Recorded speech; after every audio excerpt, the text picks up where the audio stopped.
Astro Cafe'ye hoş geldiniz. Yeni bir haftada daha sizlerle birlikteyim. Ben Derviş Barbaros. Bakalım bu yeni haftanın gökyüzü etkileri, enerjileri hayatımıza nasıl yansıyacak? Gökyüzüne baktığımız zaman Mars'ın bu hafta oldukça yoğun bir açı trafiği içerisinde olacağını gözlemliyoruz. Ve bu açıların olumlu açılar olması da bizi harekete geçirecek, belki farkındalık yaratacak gibi değerlendirebiliriz. Belki de çok yapıcı adımlar atmamız için bize destek sağlayacak. Bunları tabii ki burçlarınız özelinde her zaman olduğu gibi detaylandıracağım. Öncelikle bu açıların bizim için genelde ne ifade edebileceğini kısaca bir aktaracağım. Türkiye'deki gündeme bir kısaca bakacağız ve burçlarınız özelinde detaylandırmaya geçeceğim. O yüzden de dileyenler bölümler kısmından direkt olarak burcunu dinleyebilir. Genel atmosfer nasıl olacak bu hafta, bunu da bir solumak isteyenler giriş kısmında ilerleyen dakikalarda anlatacaklarımı da dinleyebilirler. Kanalıma abone değilseniz abone olarak beni destekleyebilirsiniz. Videoyu gerçekten beğeniyorsanız beğen tuşuna basmayı ihmal etmeyin. Yine Hype seçeneğiniz hesabınızda aktifse bu seçeneği kullanarak kanalın daha fazla kişiye önerilmesini sağlayabilirsiniz. Ufak tefek sorularınız olursa da ve yorumlarınız, görüşleriniz olursa da biliyorsunuz ki her zaman size yanıt vermeye çalışıyorum. Yorumlar kısmına not düşebilirsiniz. Şimdiden herkese teşekkürler. Geçelim bu haftanın gökyüzü etkilerine. 27 Ekim'de Mars ve Lilith kavuşumda olacak. Mars ve Lilith enerjisi biraz olumsuz bir negatif çağrışım yapabilir. Çünkü Lilith de kara ay olarak biliniyor. Biraz gölge yanlarımızla yüzleşmemiz gerekebilir bu süreçte. Özellikle haftanın ilk günlerinde öfke kontrolü, duygusal patlamalara karşı biraz dikkatli olmamız gerekecektir.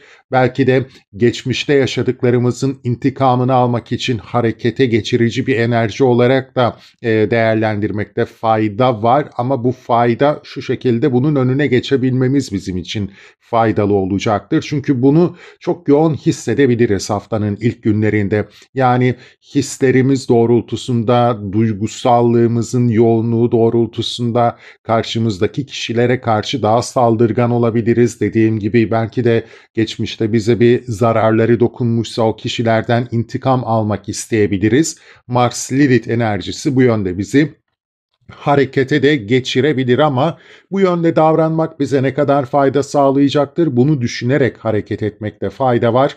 Özellikle kavuşum enerjilerinde aslında bu enerjiyi doğru kullanabilmek bize daha fazla fayda sağlar. Mars Lilith evet gölge yanlarla bağlantılı olarak değerlendiriliyor ama kendi gölge yanlarımızla belki de yüzleşmemiz bize daha fazla fayda getirecektir. Başımıza bir şey gelmişse geçmişte belki de burada içten içe ya da çok farkında olmadan kendimize karşı da bir öfke besliyor olabiliriz. Yani bunun olmasına nasıl müsaade edebildiniz diye mesela kendinize de kızıyor olabilirsiniz. İşte bu öfkeyi artık sindirmek, söndürmek, artık geçmişi geçmişte bırakarak dersinizi alarak yolunuza devam etmenin gerekliliğini fark edebileceğiniz bir hafta başı olarak değerlendirmekte çok daha fazla yarar var. Yani manipülatif, duygusal saldırganlık şeklinde bu enerjiyi ortaya koymak yerine öfke patlamaları, yıkıcı öfke patlamaları olarak bu enerjiyi yönlendirmek yerine kendi içinizde neden aslında o olay ve durumların sizin üzerinizde bir öfke yarattığını, duygusal bir yorgunluk yarattığını çözmek size çok daha fazla yarar getirecektir. Bu şekilde değerlendirmenizi tavsiye ederim Mars ve Lilith'in kavuşum enerjisini. 28 Ekim'e geldiğimiz zaman Salı günü Mars ve Jüpiter'in bir üçgen açıyla birbirlerine bağlandıklarını gözlemleyeceğiz. Mars tabii ki harekete geçirici, motive edici bir enerji. Özellikle Akrep Burcu'nda bulunması da çok daha sağlam adımlar atmak, girişimlerde bulunmak için bizi bu dönemde destekliyor. Jüpiter de genişletici bir enerjiye sahip ve aslında inançlarımızla, olaylara bakış açımızla, yargılarımızla da ilgili bize fırsatlar da getirebilir. Özellikle bulundukları ev konularında fırsatları yakalamak adına bize olumlu bir enerji sağlayacaklardır. Belki de fikirlerimizi geliştirme, dönüştürme, daha geniş kitlelere yayabilmek adına da güzel bir enerji açığa çıkabilir. Bulundukları ev konularında az önce de dediğim gibi bize fırsat kapıları da yaratabilirler ya da o fırsatları yaratabilmek, o fırsatları yakalayabilmek adına bizi motive edecek bir enerji olarak da karşımıza çıkabilir. İyimser ve bizi başarıya doğru yönlendirecek bir enerji olarak değerlendirmekte de fayda var. Burçlarınız üzerinde tabii ki ne alanlarda şansı yakalamaya, ne alanlarda motivasyonunuzun yüksek olacağını ve kendinizi geliştirme olanaklarının olacağını belirteceğim. 29 Ekim'e geldiğimiz zaman çarşamba günü ise Merkür Yay burcuna geçecek ama Merkür Yay burcuna geçmeden önce Neptün'le bir üçgen açı gerçekleştiriyor. 29. derecelerde bu önemli. O yüzden de bizler aslında çarşamba günü son bir kritik karar verebiliriz. Bununla ilgili bu aslında hedeflerimiz, ideallerimizle bağlantılı olabilir, hayallerimizle ilişkili olabilir. Yine kendi manevi değerlerimiz doğrultusunda da olabilir. Son bir önemli karar verip Merkür Yay burcuna geçtiğinde de belki de bunu daha fazla değerlendirme ve genişletme şansına da sahip olabileceğiz gibi duruyor. Tabii ki Merkür Yay burcunda zararda olduğu bir konumda, o yüzden Merküryen konular çok iyi çalışmayabilir. Belki yüzeysellikle konuları derinlemesine ele almak noktasında bazı streslerle karşılaşabiliriz. Bunun eksikliği veya fazlalığı bizim için sorun teşkil edebilir gibi düşünebiliriz en temelde. Ama diğer taraftansa tabii ki Merkür'ün Yay burcuna geçmesi Merküryen konuların yine daha fazla gündemde olmasını, bu konuların daha fazla toplumun gündemine gelmesini de işaret edebilir. Yay burcundaki bir Merkür özellikle dini konular, yasal konular, yasamalarla ilgili, yasal süreçlerle ilgili haberleri gündeme getirebilir. Burada dediğim gibi zararda olmasından dolayı çok pozitif bir haber trafiğine yakalanma ihtimalimiz düşük olabilir. Çünkü zaten son dönemlerde biliyorsunuz ki dini propagandalar, dini kutuplaştırmalar üzerinden, toplumlar üzerinde bazı manipülatif girişimlerde bulunuluyor. Bunların yeniden gündeme gelme ihtimali söz konusu olabilir. Diğer taraftan Türkiye'de yasa, yargı gibi konular, anayasa gibi konular oldukça gündemde. Bu konular oldukça tartışılır olabilir yine. Bunları gözlemleyebiliriz. Yasalar dedik, bir diğer taraftan belki üniversitelerle ilgili, yüksek öğrenimle ilgili gündemleri de bu dönemde daha fazla ön planda görebiliriz. Aynı gün içerisinde Mars'ın Satürn'le bir üçgen açı yapacağını gözlemleyeceğiz. Mars ve Satürn üçgeni de oldukça şanslı ve değerlendirilmesi gereken bir açı. Çünkü yapıcı adımlar atmamız için, sağlam adımlar atmamız için bize destek veriyor. Mars Akrep burcunda, bir kez daha altını çiziyorum. Aslında çok daha temkinli, hislerine güvenerek doğru adımlar atabilmemizi sağlayacak bir enerji açığa çıkarıyor. Satürn de Balık burcunda. Bundan dolayı o su elementi enerjisi aslında bizi hem biraz akışında olayları karşılamamız, ancak hislerimizle de bu olayları doğru yönlendirmemizi sağlıyor. Satürn ve burada Mars'ın birbirini olumlu bir açıyla görmesi de doğru, yapıcı, sağlam, ileriye dönük, belki de çok olumlu dönüşler alabileceğimiz girişimlerde bulunabilmemiz için bizi destekliyor. 31 Ekim'e geldiğimiz zamansa Merkür ve Plüton'un 60'lık açısı aktif olacak. Merkür ve Plüton'un aktif açısı, olumlu açısı da gayret gösterdiğimiz takdirde bize aslında konuları çok daha derinlemesine öğrenme fırsatı verecek diyebiliriz.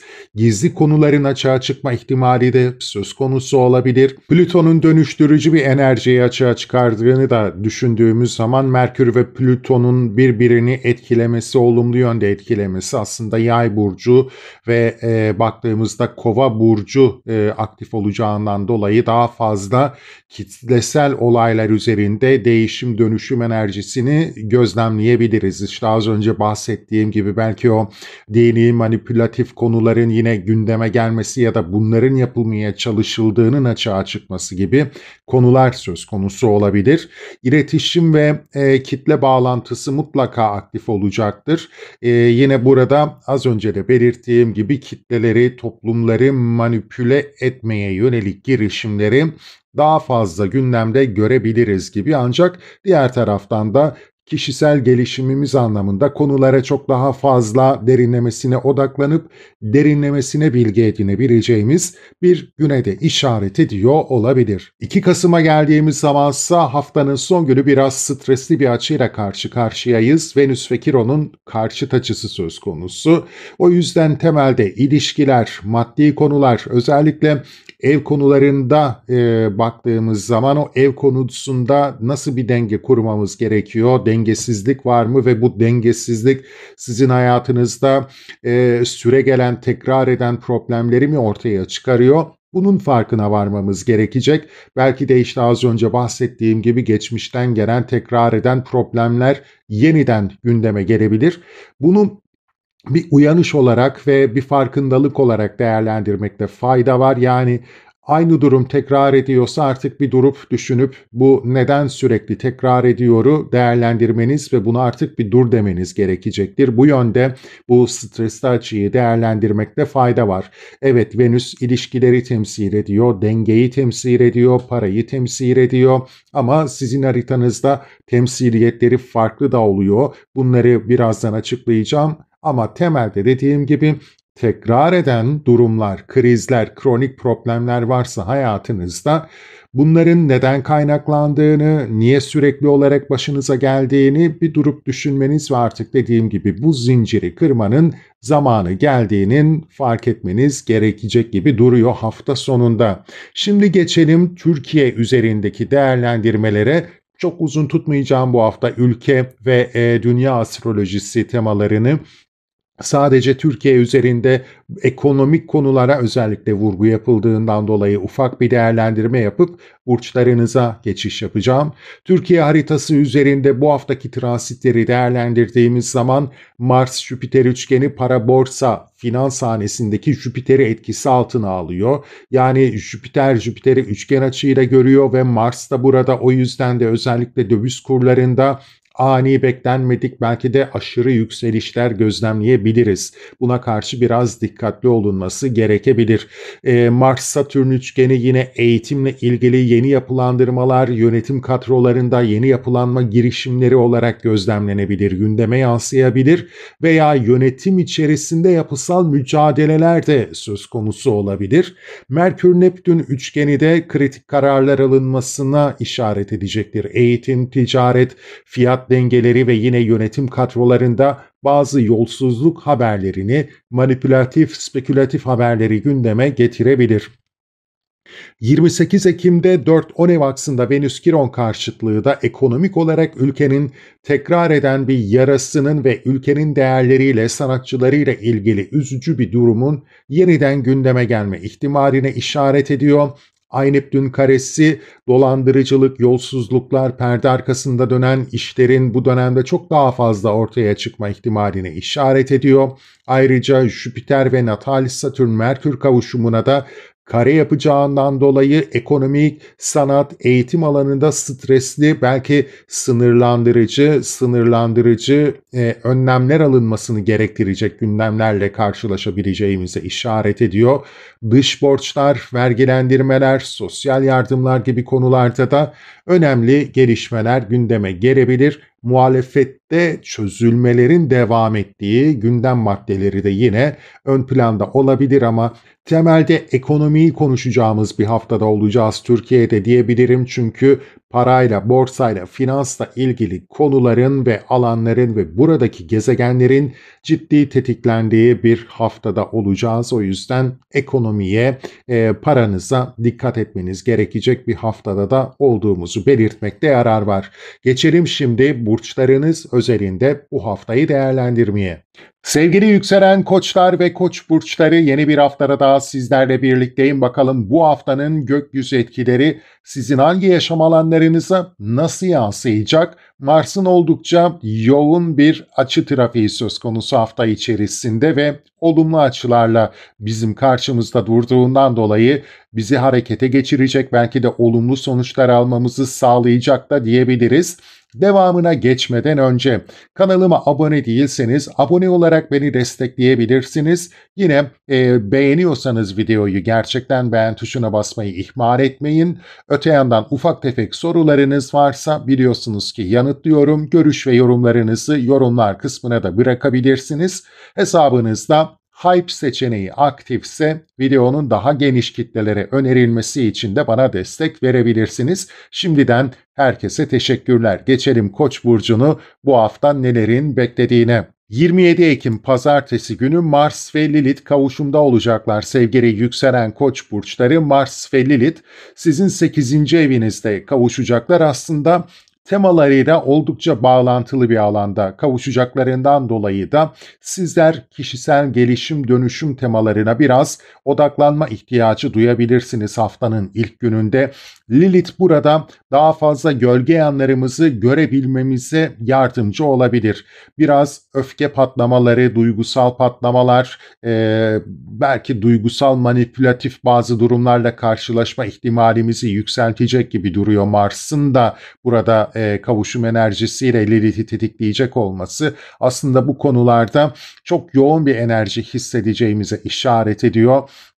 Krizler, kayıplar, belki yine alacak verecek, nafaka, kredi gibi konularda bazı gerçeklerle yüzleşmemiz gerekliliğine vurgu yapacak gökyüzü haftanın ilk gününde. Lilith daha fazla gölge yanlarımızla, öfkemizle, belki de bazı durumlarda başkalarından intikam alma isteğiyle bağdaştırılabilir. Burada giriş kısmında da belirttiğim gibi kavuşum enerjilerini olumlu yönde değerlendirmek biraz da bizim elimizde. Aslında o duygu patlamasını, öfke patlamasını, intikam alma, belki biraz da o saldırgan, hırslı girişimleri kendimize yöneltmemizin daha faydası olacaktır. Yani başınıza bir şey gelmişse, bir kriz yaşamışsanız bunun neden başınıza geldiğini biraz gözlemlemeniz sizin için daha yararlı olacaktır. Belki de bunu siz davet etmiş de olabilirsiniz hayatınıza. Bunu öngörememiş ve aslında başınıza gelmesini de kolaylaştırmış da olabilirsiniz. Aslında içten içe öfkeniz kendinize de olabilir. Bununla yüzleşip bunu kabul edip özümseyip yeni bir dönüşüm süreci başlatabilirsiniz. Dönüşüm her zaman bizim için faydalıdır. Doğanın bir gereğidir ve 8. evinizde zaten Güneş'i ağırlıyor olmanız, Mars'ın bu alanda bulunması, Merkür'ün hala bu alanda bulunması demek ki bize bu mesajı veriyor. Yani bizler bazı konularda ciddi değişmek, dönüşmek, kendimizi belki de yeniden yaratmak durumundayız. Geçmişimizden ders alarak yolumuza devam etme durumundayız diyebiliriz sevgili yükselen Koç burçları. O yüzden başkalarına öfkenizi yansıtmak yerine o öfkenin sebebine biraz derinlemesine inmeniz sizin için çok daha faydalı olacaktır ve tekrar eden durumların önüne geçmenizi de sağlayacaktır. Diğer taraftansa Salı gününe geldiğimiz zaman Mars'ın üçgen açısını gözlemliyoruz. Kiminle? Jüpiter'le. Jüpiter'in bu üçgen açısı bize oldukça güzel fırsatlar getirecek diyebiliriz. Ailevi konularda, ev, emlak, yuva, barınma ile ilgili konularda, özel hayatımızla ilgili konularda fırsatlar önümüze gelebilir.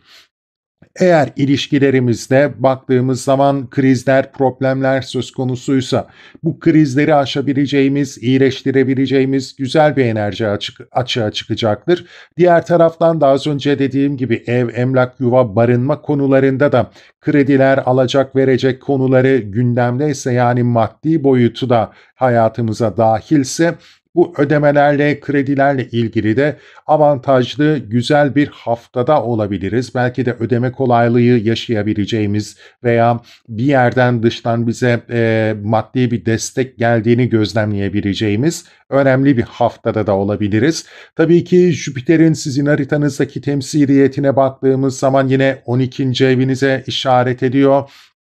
O yüzden de yine bizler belki de ailevi konularda, özel hayatımızla ilgili konularda, iç dünyamızda bazı hesaplaşmalar yoluna gidersek bizim için çok daha huzur verici, huzurumuzu artırıcı, iç huzurumuzu artırıcı gelişmelerle de karşılaşabiliriz. Bunun belki de kökeninde inançlarımız, ön yargılarımız, yaşam felsefemiz de olabilir. Bunları biraz değerlendirdiğimiz takdirde güzel, olumlu, en azından dediğim gibi iç huzurumuzu genişletecek, büyütecek güzel bir enerji de açığa çıkabilir. Ama ödemeler, ev, yuva, barınma ve aile konularında da problemler varsa iyileştirici etkiler alabileceğimizi söylemek hatalı olmayacak. 29 Ekim'e geldiğimiz zamansa Merkür Yay burcuna geçmeden önce Neptün'le bir üçgen açı yapacak ve bunu gözlemleyeceğiz. Aslında az önce bahsettiğim konuya Merkür ve Neptün de bir kez daha parmak basıyor. Çünkü Merkür ve Neptün 29. derecelerdeler. Kritik bir derece. Önemli bir dönemeçteyiz demek olacak ki bu. Ve burada da özellikle manevi değerlerimiz, kendi kişisel gelişim dönüşümümüz, gölge yanlarımızla yüzleşmemiz noktasında önemli bir karar aşamasında olacağımızı düşünebiliriz sevgili yükselen Koç burçları bu hafta içerisinde. Karşılaşacağımız durumlar, olaylar da aslında biz artık son bir karar alma olarak yansıyabilir hayatımıza. Önemli bir karar alacaksınız ve artık yolunuza bu şekilde devam edeceksiniz de diyebiliriz. Çünkü 29. dereceler analitik derecelerdir. Hayatımızda kritik önem taşırlar. Bundan dolayı altını çizmeye çalışıyorum. Hayatınızda değişim, dönüşüm getirecek önemli, kritik bir karar alacaksınız ama bu daha fazla içsel değişim ve dönüşümünüz manevi değerleriniz temelinde de olabilir. Aynı gün içerisinde olumlu açılar kendini göstermeye devam edecek. Mars ve Satürn'ün üçgeni aktif olacak. Bugün içerisinde Mars ve Satürn'ün üçgen açısı da yine 12 ve 8. eve işaret ettiğinden dolayı sizin için aslında bu hafta kişisel konularda, iç dünyanızda huzur arayışı, belki huzurunuzu yapılandırma girişimleri olarak da değerlendirilebilir. İçsel bir değişim, dönüşüm, hayata karşı, yaşam felsefenizle ilgili konulara karşı yeni bir adım atma olarak yansıyabilir sevgili yükselen Koç burçları. Satürn tabii ki burada sizin kariyer evinizi, gelecek hedeflerinizi de yönlendiriyor. O yüzden de bu konularda da iç dünyanızda inzivaya çekilerek belki de neyi nasıl yapmanız gerekliliği noktasında önemli kararlar almanızı sağlayacaktır. Belki de arka planda bu konularla ilgili nasıl bir yapılanma içerisine girmeniz gerekliliği noktasında çok daha net olacağınız, hislerinizi de arkanıza alarak olumlu, doğru girişimler yapacağınız, projeler geliştirebileceğiniz bir haftada olabilirsiniz. Uzun vadede size fayda getireceğini gözlemleyeceksiniz aslında bu dönemde, bu hafta içerisinde aldığınız karar ve yapılanma girişimlerinin. İç dünyanızda da bu yapılanmayı aslında dediğim gibi aktive edebilirsiniz. Sizler bir şeylerin değişmesi, dönüşmesi gerektiğini bu hafta çok daha net göreceksiniz gibi duruyor. Hem kendinizle ilgili hem de toplumsal statünüzle, mesleğinizle, yaşama bakış açınızla ilgili sevgili yükselen Koç burçları. Merkür diğer taraftan Yay burcuna geçecek. Merkür'ün Yay burcuna geçmesiyle birlikte bu dönemde daha fazla aklınız, fikriniz, kendinizi geliştirme, meslekte yükselme, yurt dışı bağlantılı konular olabilir, belki seyahatler olabilir. Merkür Yay burcunda zararda olduğundan dolayı biraz dikkat etmemiz gerekebilir bu konulara.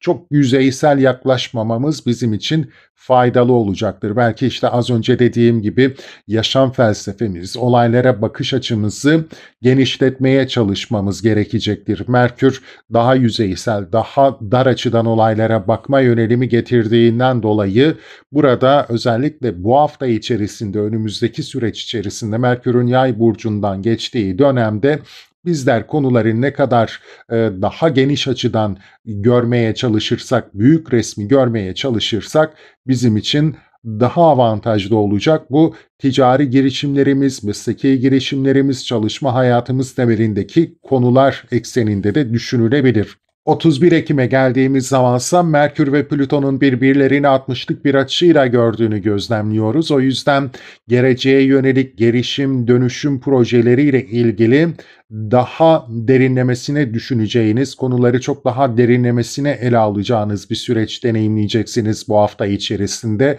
Bu konularla ilgili belki de gerçekleri görme şansınız, daha pratikte uygulanabilir projeler geliştirmeniz noktasında size olumlu bir enerji sağlayacak diyebiliriz aslında Merkür ve Plüton'un 60'lık açısı. Harekete geçmek istediğiniz takdirde, gerçekleri görmek istediğiniz takdirde, konuları çok daha derinlemesine ele almak istediğiniz takdirde bu enerji sizi hafta içerisinde destekleyecek sevgili yükselen Koç burçları. Yani mesleki bir eğitim almak istiyorsanız bunu çok daha derinlemesine ele alabileceksiniz. Geleceğinize nasıl yatırım yapabileceğiniz noktasında daha net fikirler ve derinlemesine fikirleriniz olabilecek, projeler geliştirebileceksiniz geleceğinize yönelik. Temel olarak aslında haftayı değerlendirdiğimiz zaman aynı tema üzerinde bir vurgu gözlemliyoruz. Yani kendinizden başlayarak hayatınızda bir şeyleri değiştirmenin, dönüştürmenin zamanı geldi diyor bize aslında bu hafta ve harekete geçtiğiniz takdirde de yapılandırıcı, projelerinizin uzun vadede size ne getirebileceğini gözlemleyebileceğiniz güzel bir haftada olacaksınız diyor. Pazar gününe geldiğimiz zamansa Venüs ve Kiron'un karşıt açıda olduklarını gözlemleyeceğiz ki bu da sizin bir 7 ev aksınıza işaret ediyor. İlişki halinizde sizi üzecek, yaralayacak bazı durumlar gündeme gelebilir. Bunlar aslında kronik bir hal almış da olabilir hayatınızda sevgili yükselen Koç burçları. Belki de bir süredir benzer konular, sizi üzen, yaralayan konular sürekli olarak gündeme geliyor olabilir dönem dönem. Çünkü Kiron zaten sizin burcunuzda ve sizi üzen, yaralayan konular tekrar tekrar karşınıza geliyor olabilir. İşte tam da bu noktada Venüs'ün yine Kiron'la karşıt açıda olması, ilişkilerde denge, anlayış, belki de değer yargılarımız yani ilişkide bizim için neyin değerli olduğu noktasında sizi üzen, yaralayan konular gündeme geliyorsa ve bu değerler konusunda sizler eşinizle, partnerinizle, birlikte yaşadığınız kişiyle aynı noktada değilseniz buna belki de artık bir dur demenizin zamanı geldiğini gökyüzü bize hatırlatacak. Karşıt açılar, kare açılar, stresli açılar bizi bir uyanışa, hareket etmeye zorlarlar. O yüzden de bir karar almanız gerekiyorsa hafta sonu bu kararı almaktan geri durmayın diyeceğim. Çünkü artık buna bir dur demeniz gerekiyor. Aksi takdirde diğer gezegenler de bu alandan geçtiği müddet tekrar o Kiron'un açısını tekrar hayatınızda hissedebilirsiniz sevgili yükselen Koç burçları. Sizin burcunuzdan devam ettiği müddet Kiron, sizler bu durumlarla karşılaşmaya açık olacaksınız. O yüzden de bu zinciri kırmanın zamanı da hafta sonu olabilir. Gökyüzünün etkileri hayatımıza bu şekilde yansıyacak. Mutlu, huzurlu, sağlıklı bir hafta geçirmeniz dileğiyle. Sevgili yükselen boğalar ve boğa burçları, yeni bir haftada daha sizlerle birlikteyim. Bakalım bu haftanın gökyüzü etkileri sizin hangi yaşam alanlarınıza nasıl yansıyacak? Mars'ın oldukça yoğun bir trafiği var gökyüzünde bu hafta ve olumlu açılarla bizi karşılıyor, bizi harekete geçirecek. Bunun etkileri sizin hayatınıza nasıl yansıyacak? Az sonra paylaşacağım. Videoya geçmeden önce kanalıma abone değilseniz abone olarak beni destekleyebilirsiniz. Videoyu gerçekten beğeniyorsanız beğen tuşuna basmayı ihmal etmeyin. Daha fazla kişiye önerilmesini sağlamak isterseniz de Hype seçeneğini kullanabilirsiniz ve ufak tefek çok detay gerektirmeyen sorularınız da varsa biliyorsunuz ki her zaman yanıtlamaya da çalışıyorum. Öneri ve görüşlerinizi de bırakabilirsiniz yorumlar kısmına. Şimdiden herkese teşekkürler. Bakalım Mars bizim için bu hafta ne gibi sürprizler hazırlamış. Şimdi öncelikle haftaya Mars ve Lilith kavuşumuyla giriş yapıyoruz. Evet, biraz negatif bir çağrışım yapabilir çünkü Lilith bir kara ay olarak nitelendiriliyor. Gölge yanlarımızla yüzleşmemiz gerekliliğine işaret ediyor. Öfke patlamaları, duygusal manipülasyon, intikam gibi temaları aslında biraz da ön plana çıkarıyor. Ama bir mücadele, bir özgürlük mücadelesi olarak da değerlendirilebilir bir diğer taraftan da. Burada dikkat etmemiz gereken şu: kavuşum açıları iki türlü de çalışabilir hayatımızda. O yüzden de bu enerjiyi olumlu yönde kullanmak sizin elinizde. Yani bunu karşınızdaki kişiye öfke duymak, ondan intikam almak, onu duygusal olarak manipüle etmek yerine kendimize bir dönüp bakmamız bizim için daha yararlı olacaktır. Eğer karşımızdaki kişi bizi iyi hissettirmiyorsa, hayatımızı zorlaştırıyorsa, özellikle ilişkilerle ilgili, evlilik hayatıyla ilgili, ortaklı işlerle ilgili, belki de işte rekabetli olduğunuz konularla ilgili yasal konular da yine buraya dahil edilebilir.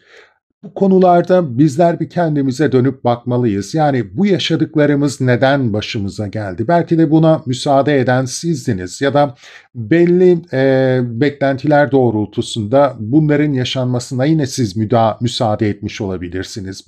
Belki de görmek istemediğiniz bazı şeyler olmuştur. İlişkinin başında işte bir ortaklı iş yaşamışsanız, yasal bir konu başlatmışsanız, şöyle olsun, böyle olsun, yeter ki yürüsün demiş de olabilirsiniz. Belki hayatınızdaki, ilişki hayatınızdaki, iş hayatınızdaki o sabitliği, stabiliteyi çok da bozmak istememiş olabilirsiniz ve bugün başınıza gelenlere siz müsaade etmiş olabilirsiniz. Sevgili yükselen boğa burçları, Lilith zaten bize diyor ki gölge yanlarınızda da biraz bir yüzleşin. Belki de sizler daha fazla kendinize öfkelisiniz ve yansıtmasını yapıyorsunuz karşınızdaki kişiye.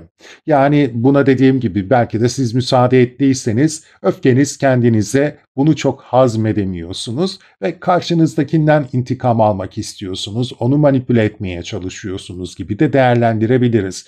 Tabii ki haftanın başında bu enerji hakim. İlla ki böyle bir durum olacak değil ama ilişkilerle ilgili, ortaklı işlerle, yasal süreçlerle ilgili kendimize bir dönüp bakmamız gerekebilir. Bir öfkemiz varsa, bir şeylere canımız sıkılmışsa, artık patlama noktasına gelmişsek önce bunun sebebini bir kendimizde aramalıyız diyorum. Bunu başkasına, karşı tarafa yansıtmadan ve o krizi daha da büyütmeden önce. 28 Ekim'e geldiğimiz zamansa Mars ve Jüpiter üçgeniyle karşılaşıyoruz. Mars ve Jüpiter üçgeni de aslında yine ilişkilerle ilgili konularda bize güzel fırsatlar getirecek gibi duruyor. Hatta az önce bahsettiğim o pazartesi gününün yoğun ve biraz da negatif enerjisini Mars-Jüpiter enerjisi kıracak gibi duruyor. Çünkü Jüpiter bizim 3. evimizde. Yani olaylara biraz daha geniş açıdan bakabilirsek, resmin bütününü görmeye çalışabilirsek ve bunu diyalog yoluyla karşı taraftaki kişiyle tartışma yoluna gidersek, çözüm yoluna gidersek de ilişkimizdeki sorunları çözmemiz bu hafta daha da kolay olabilecek gibi duruyor.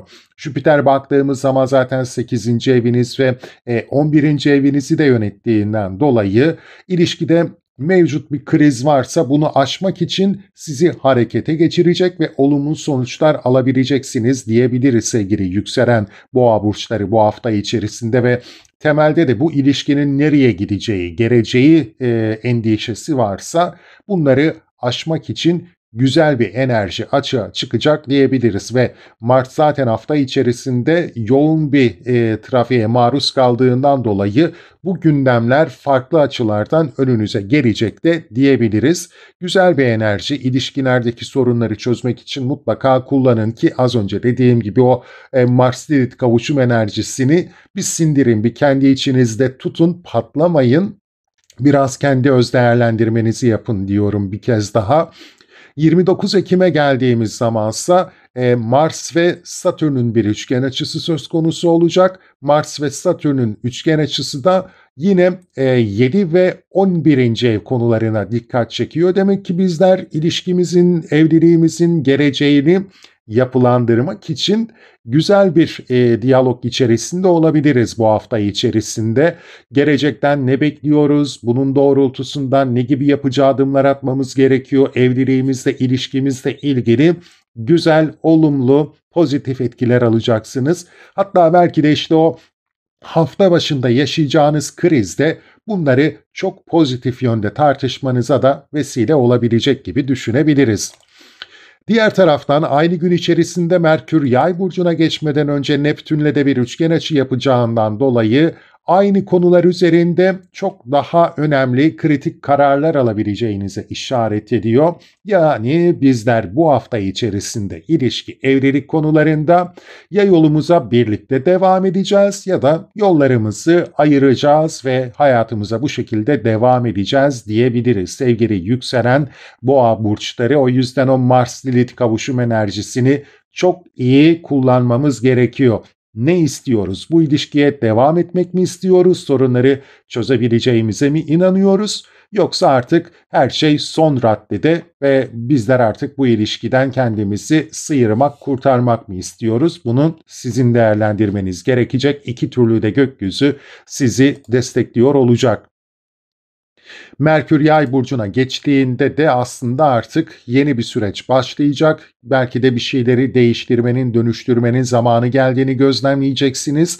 Temelde maddi konular gündeme gelecektir. Özbenlikle ilgili, kişisel güvenliğinizle ilgili konuları biraz daha derinlemesine ele almanız da gerekebilecek diye düşünebiliriz. Merkür Yay burcunda çok olumlu bir pozisyonda olmayacağından dolayı da konuları yüzeysel olarak ele almaktan kaçınmanız sizin için daha faydalı olacak diyebilirim.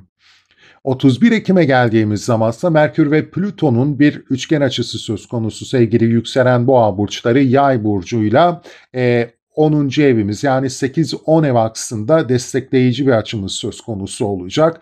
Mesleki konulardaki problemleri, konuları, belki maddi konuları çok daha derinlemesine ele alabileceğiniz bir haftada olabilirsiniz. Neyi değiştirmeniz, dönüştürmeniz gerekiyor bunu çok daha derinlemesine ve net görebileceğiniz bir haftada olabilirsiniz. Belki de gizli saklı meslekle ilgili, kariyerle ilgili kalmış problemleri, krizleri de açığa çıkarabilecek ve bunları daha net görebileceğiniz, değerlendirebileceğiniz bir haftada da olabilirsiniz. Yani temelde sizler kariyerle ilgili konularda konuları çok daha derinlemesine ele alacağınız, bir kriz, bir problem varsa bu konularda ilgili gizli saklı ne varsa bunları gün yüzüne çıkarabileceğiniz, neleri değiştirmeniz, dönüştürmeniz gerektiğini de daha net anlayabileceğiniz önemli bir haftada olacaksınız. Merkür ve Plüton sizi bu noktada destekleyecek ve işin maddi boyutu da yine gündemde olabilecek. 2 Kasım'a geldiğimiz zamansa Venüs ve Kiron'un karşıt açıda olduğunu gözlemliyoruz sevgili yükselen boğa burçları. Venüs sizin de yönetici gezegeniniz olarak 6. evde Terazi burcunda bulunduğundan dolayı aslında çalışma hayatımız, gündelik rutinimizle ilgili alanlarda bir denge kurma noktasında tekrar eden sorunlar gündeme gelebilir. Belki çalışma arkadaşlarımızla dönem dönem tekrar eden krizler, problemler, ardımızdan söylenenlerin bizi üzüp incittiği durumlar söz konusuysa bunlarla ilgili bir tekrara düşme söz konusu olabilir hafta içerisinde. Sağlığımızla ilgili konularda yine tekrar eden durumlar varsa buna karşı da dikkatli olmamız gerekebilir sevgili yükselen boğa burçları.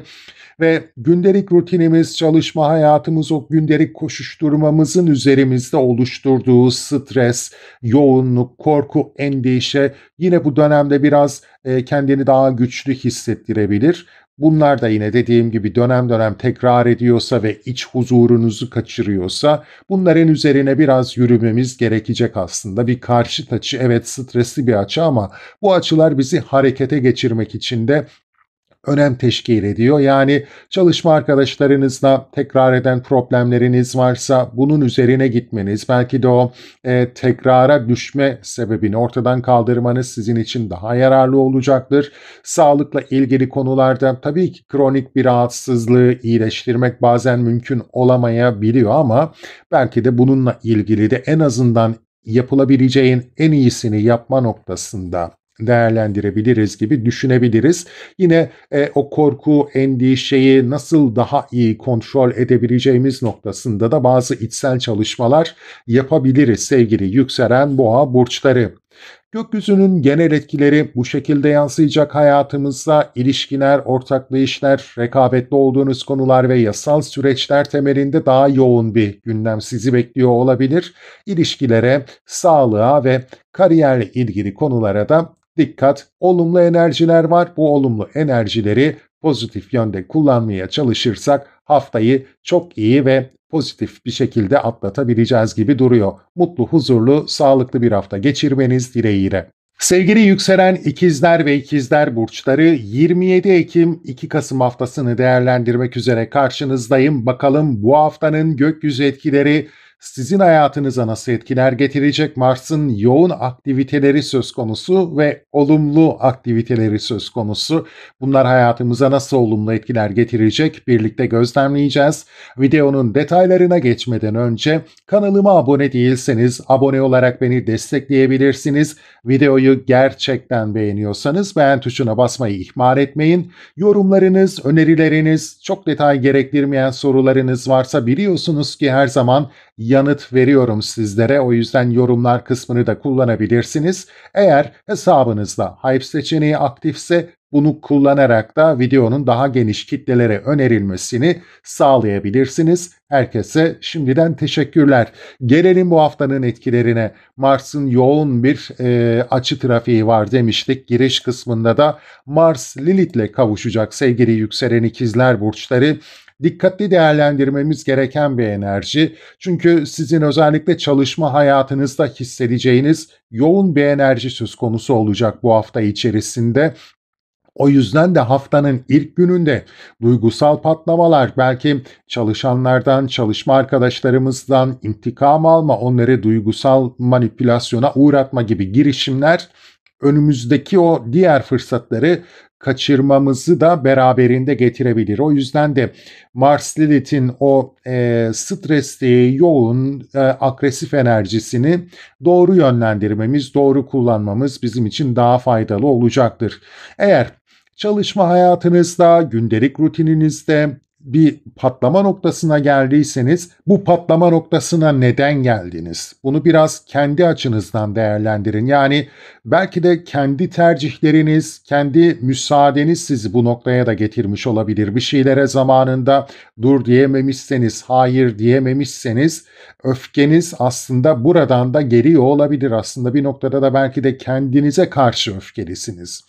Lilith zaten bir gölge yanlarınızda yüzleşmeye de işaret eder. O yüzden bu doğrultuda değerlendirmeniz sizin için daha faydalı olacaktır. Çalışma hayatınız, çalışmıyorsanız işte o gündelik rutininizde sizi artık sıkan, bunaltan, patlama noktasına getiren neyse, bu noktaya gelirken siz neredeydiniz ve ne yaptınız? Yani bu süreci nasıl değerlendirdiniz? Bu sürecin bu aşamaya gelmesine nasıl yol açtınız? Önce bir kendinize bakın ve aslında o öfkenizin belki de kendinize olduğunu fark edin ve bu enerjiyi bu şekilde kullanın, yönlendirin derim sevgili yükselen ikizler burçları. Çünkü eğer bunu karşı taraftaki kişilere yönlendirirsek haftanın başından yanlış bir adımla devamında gelecek olumlu enerjileri de kaçırma fırsatımız söz konusu olabilir.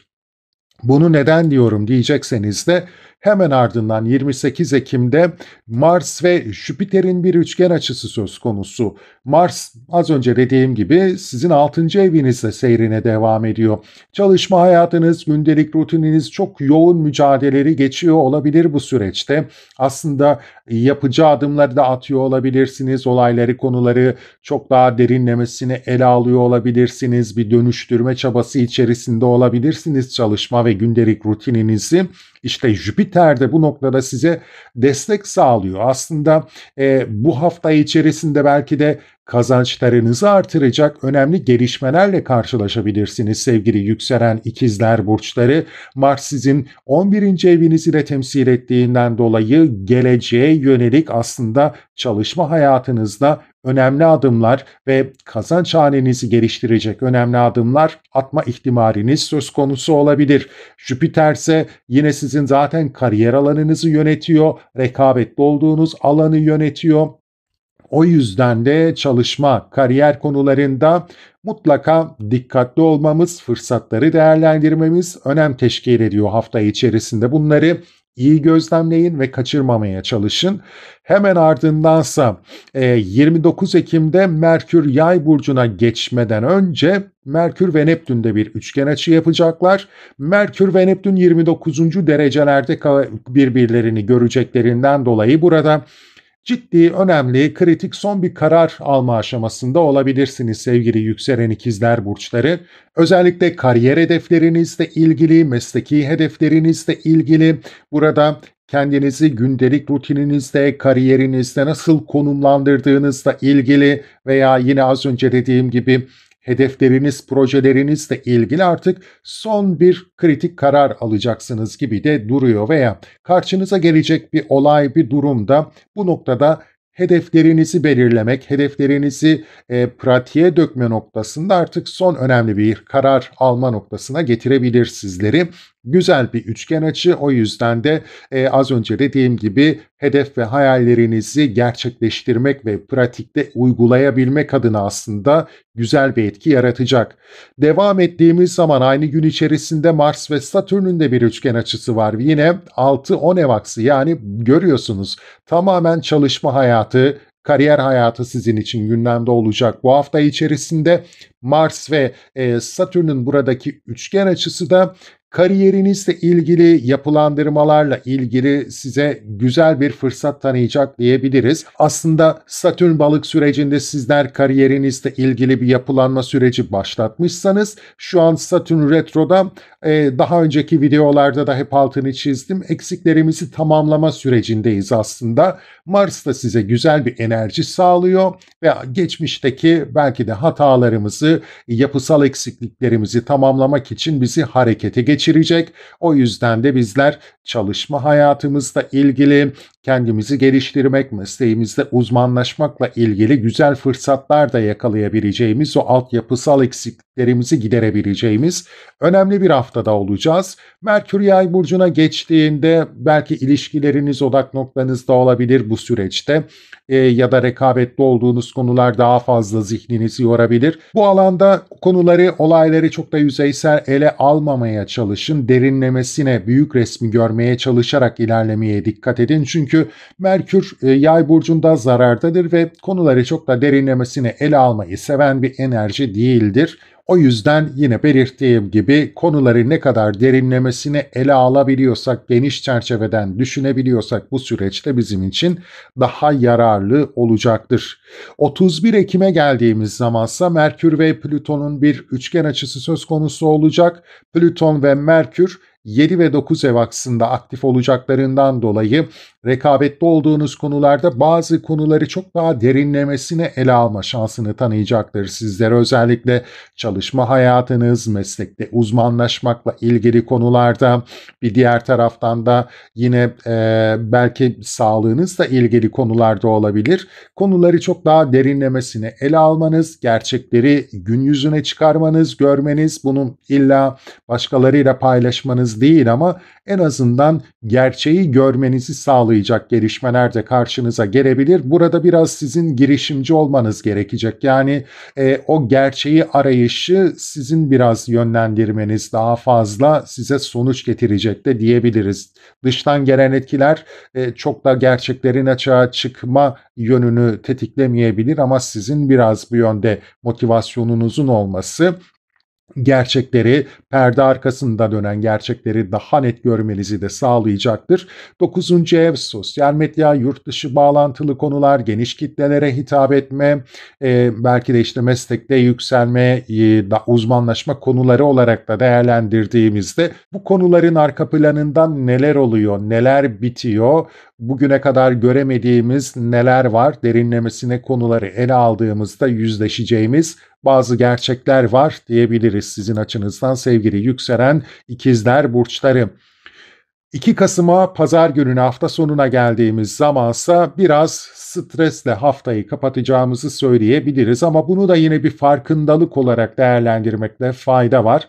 Venüs ve Kiron'un karşıt açısı 5-11 ev aksında, yani sizler özellikle toplum önünde kendinizi görünür kılmaya çalışıyorsanız, yeteneklerinizle bir yere gelmeye çalışıyorsanız, yeni girişimler yapmak istiyorsanız temelde bu konularla ilgili, Ve belirttiğim gibi yeteneklerinizi kullanarak kendinizi bir yerlere getirmeye çalışıyorsanız, geleceğinizi şekillendirmeye çalışıyorsanız, hafta sonunda bununla ilgili biraz stresler karşımıza gelebilir.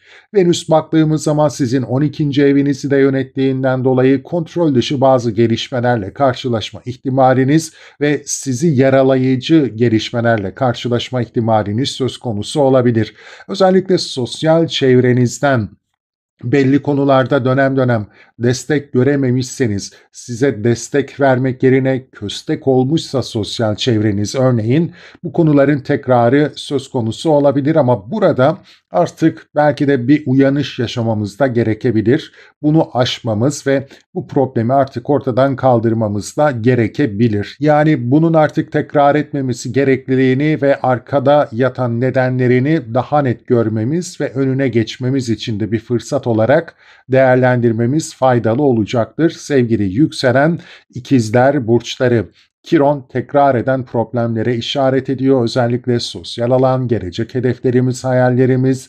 O yüzden de Venüs'le karşıt açıda olması artık bu ters giden olaylara, tekrar eden olumsuz olaylara bir dur dememiz gerekliliğine işaret ediyor olabilir. Bu yönde değerlendirmek faydalı olacaktır. Gökyüzünün genel etkileri bu şekilde hayatımıza yansıyacak. Çalışma hayatı, kariyer hayatımızla ilgili yoğun bir enerji, olumlu bir enerji hissedeceğiz bu hafta. Haftanın başındaki o Lilith-Mars kavuşumuna dikkat, mutlu, huzurlu, sağlıklı bir hafta geçirmeniz dileğiyle. Sevgili yükselen yengeçler ve yengeç burçları, yeni bir haftada daha sizlerle birlikteyim. Bu hafta bakalım gökyüzünün hangi etkileri hangi yaşam alanlarınıza nasıl yansıyacak? Mars'ın yoğun bir trafiği söz konusu ve olumlu bir trafiği söz konusu hafta içerisinde. Videonun detaylarına geçmeden kanalıma abone değilseniz abone olarak beni desteklerseniz sevinirim. Videoyu gerçekten beğeniyorsanız beğen tuşuna basmayı ihmal etmeyin. Ufak tefek çok detaylı olmayan sorularınızı, yorumlarınızı, görüşlerinizi biliyorsunuz ki her zaman yanıtlamaya gayret gösteriyorum. Hype seçeneği de hesabınızda aktifse videonun daha fazla geniş kitlelere ulaşmasını sağlamak için bu seçeneği de kullanabilirsiniz. Herkese şimdiden teşekkürler. Geçelim bu haftanın gökyüzü etkilerinin sizin için neler ifade edeceğine. Öncelikle Mars ve Lilith kavuşumda olacak sevgili yükselen yengeçler pazartesi günü. Bu enerjiyi doğru kullanmamız gerekecektir. Biraz kendimizi kontrol etmemiz gerekecektir. Çünkü haftanın devamında oldukça pozitif enerjiler söz konusu. Eğer burada haftanın ilk gününde bizler bir öfke patlaması yaşarsak ve aslında ardından gelecek olumlu enerjilerin önünü kesersek tüm haftanın enerjisini biraz yanlış yönlendirmiş olabiliriz. O yüzden de Mars-Lilith kavuşumu pazartesi günü bizim için çok kritik bir enerji. 5. evimizde bu enerjiyi hissedeceğiz. Yani çocuklarımızla ilişkilerimiz, yeni girişimlerimiz, yeteneklerimizle kendimizi ortaya koymaya çalıştığımız konular, bir diğer taraftan da yine anlaşmalar, sözleşmeler varsa belki bu konularla ilgili değerlendirilebilir. Konforumuzla ilgili olabilir, yeteneklerimiz, hobilerimiz, sportif faaliyetlerimizle ilgili olabilir. Tüm bu konularda aslında bazı durumlar yaşıyorsak ve bir noktada artık patlama noktasına gelmişsek bunun önünü almamız gerekebilir. Özellikle haftanın ilk gününde karşımızdaki kişilere karşı duygusal manipülasyonda bulunma, intikam alma, belki onlar üzerinde biraz duygusal bir baskı oluşturma yöneliminde olabiliriz. Bunlar bize çok bir fayda getirmeyecektir. Aslında bu noktaya gelmemizde neler etken oldu? Önce bir kendimize bir dönüp bakmalıyız. Lilith biraz da kendi gölge yanlarımızla yüzleşmemiz için bizi motive eden bir enerjidir. Mars Akrep enerjisi de bu enerjiyle uygundur baktığımız zaman. İşte bu noktada karşımıza bir öfke yansıtmadan, bir öfke patlaması yönlendirmeden önce kendimize bir dönüp bakmalıyız. Yani olayların bu noktaya gelmesine bizler ne şekilde katkıda bulunduk? Nasıl müsaade ettik? Belki de o öfke karşımızdaki kişiye değil daha fazla kendimizedir. Bununla bir yüzleşmemiz gerekecek ve bu enerjiyi dediğim gibi doğru yönlendirmemiz gerekecek. Kendimizle yüzleşmemiz, öfkemizi kendimize yansıtmamız bizim için daha yararlı olacaktır. Çünkü sonrasında gelecek o olumlu enerjileri biraz bloke etmiş olabiliriz haftanın ilk gününde. Kendimizle yüzleşirsek, kendi hatalarımızı kabul edip yolumuza bu şekilde devam edersek haftayı çok daha olumlu bir şekilde yönlendirme şansımız olacaktır. Kavuşum enerjileri evet iki türlü çalışabilir. Zorlu bir yönde de çalıştırabilirsiniz. Kolay bir yönde de çalıştırabilirsiniz. O yüzden bu yoğun enerjiyi kendi üzerinizde kendinizle yüzleşmek için değerlendirirseniz size daha fazla faydası olacaktır. Çünkü 28 Ekim'e geldiğimizde yani Salı günü Mars Jüpiter'le bir üçgen açı yapacak. Jüpiter sizin burcunuzda, Mars zaten 5. evde. Demek ki bizler harekete geçme, yeni girişimlerde bulunma, yeteneklerimizle kendimizi gösterebilme noktasında, çocuklarımızla ilgili konularda, yaşamsal konforumuzla ilgili konularda fırsatlara açık olacağımız, belki de bu fırsatları işte az önce dediğim gibi kendimiz yaratabileceğimiz güzel bir haftadayız. Jüpiter baktığımız zaman sizin çalışma alanınızı temsil ediyor, 9. evinizi temsil ediyor. Demek ki hem çalışma alanımızla ilgili bir işverensek çalışanlarımızla ilgili konularda güzel olumlu gelişmelere açık olacağımız, meslekte daha geniş kitlelere belki de hitap edebileceğimiz ya da yükselme şansı yakalayabileceğimiz, gelişme şansı yakalayabileceğimiz güzel bir enerji açığa çıkacak. Tam da bu noktada işte o yüzden Mars-Lilith kavuşumunu kendimize yönlendirmemiz, kendi öz eleştirimizle bulunmamız bizim için çok daha faydalı olacak sevgili yükselen yengeçler. Çünkü Jüpiter-Mars üçgeni bize güzel fırsatlar getirebilir ki sadece bununla da kalmıyor. Mars 29 Ekim'e çarşamba gününe geldiğimiz zamansa Satürn'le bir üçgen açı gerçekleştirecek. Satürn ve Mars'ın bu açısı ise 5-9 ev aksına işaret ettiğinden dolayı işte tam da meslekte yükselme, uzmanlaşma, gelişme fırsatlarını yapılandırmak için bize güzel bir enerji sağlayacak. Satürn baktığımız zaman 7. evinizi, 8. evinizi yönetiyor. Yani rekabetli olduğunuz alanlarda sizi ön plana geçirecek konularda güzel bir yapısal fırsat getirecektir. Daha önce belki de Satürn Balık burcunda ilerlerken bir yapılanma süreci başlattıysanız, bu alanda bazı konularda eksik kalmışsanız bunları tamamlama fırsatını size yaratacak, hızlandıracak da diyebiliriz Mars-Satürn üçgeni. Bazı problemler olmuşsa, değiştirmeniz, dönüştürmeniz gereken sorunlar olmuşsa, maddi bazı kısıtlamalar da söz konusu olmuşsa bunları aşmak için de size güzel bir enerji sağlayacak diyebiliriz. Biliyorum şu anda belki de biraz şaşkınsınız çünkü böyle olumlu, pozitif açılarla karşılaşmak son dönemlerde çok olası olmuyor ama bu hafta gerçekten bizi güzel bir şekilde destekliyor. Mars'ın açıları o yüzden çok çok önemli. Aynı gün içerisinde Merkür ve Neptün'ün de bir üçgen açısı söz konusu. Aynı evlerde aktif olacak. 29. derecelerde bu açılar aktif olduğundan dolayı yeni bir girişim yapmak, meslekte uzmanlaşmak adına yeni bir adım atmak, hedeflerimiz doğrultusunda yeni bir karar, proje ortaklığı yapmak gibi konular daha fazla gündemde olacak gibi, son kritik önemli bir karar alacaksınız gibi duruyor. Bu konularla ilgili de belki de bir anlaşmaya da imza atabilirsiniz sevgili yükselen yengeç burçları. Kendinizi geliştirmek, vizyonunuzu geliştirmek, uzmanlaşmak, yeni bir girişim yapmak mesleki konularda sizin için bu hafta olası gibi görünüyor.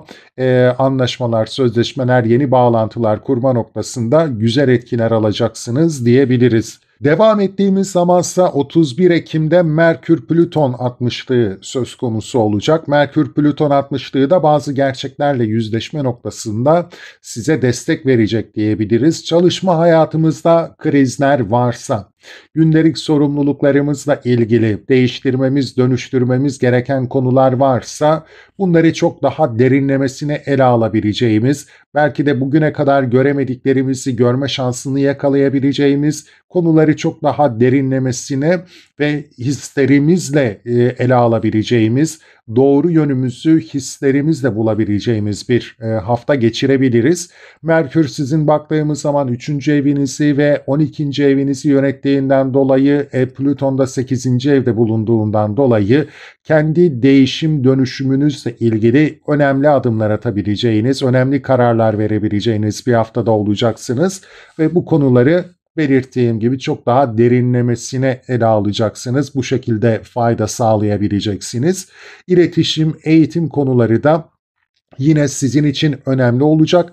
Bu sayede önemli farkındalıklar da yakalayabileceksiniz. Belki de çevrenizle kurduğunuz iletişim ağı bazı gerçekleri fark etmenizi de sağlayabilecek ve bazı krizlerin aslında üstesinden gelmenize de yardımcı olabilecek diyebiliriz.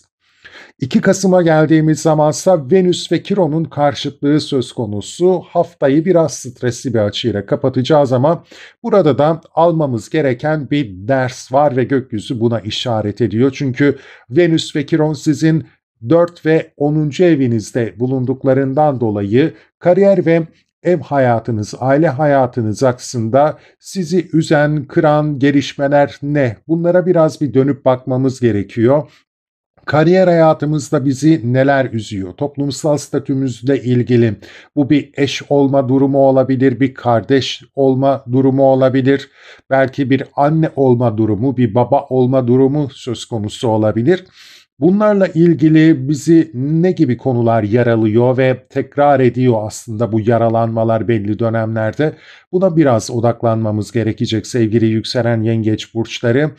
Tekrar eden durumlar neden bir süreklilik teşkil ediyor? Neden dönem dönem yeniden kendini ortaya çıkarıyor? Bunun artık önünü kesmemiz gerekiyor. O nedenleri bulup netleştirmemiz ve bu zinciri artık bir kırmamız gerekiyor.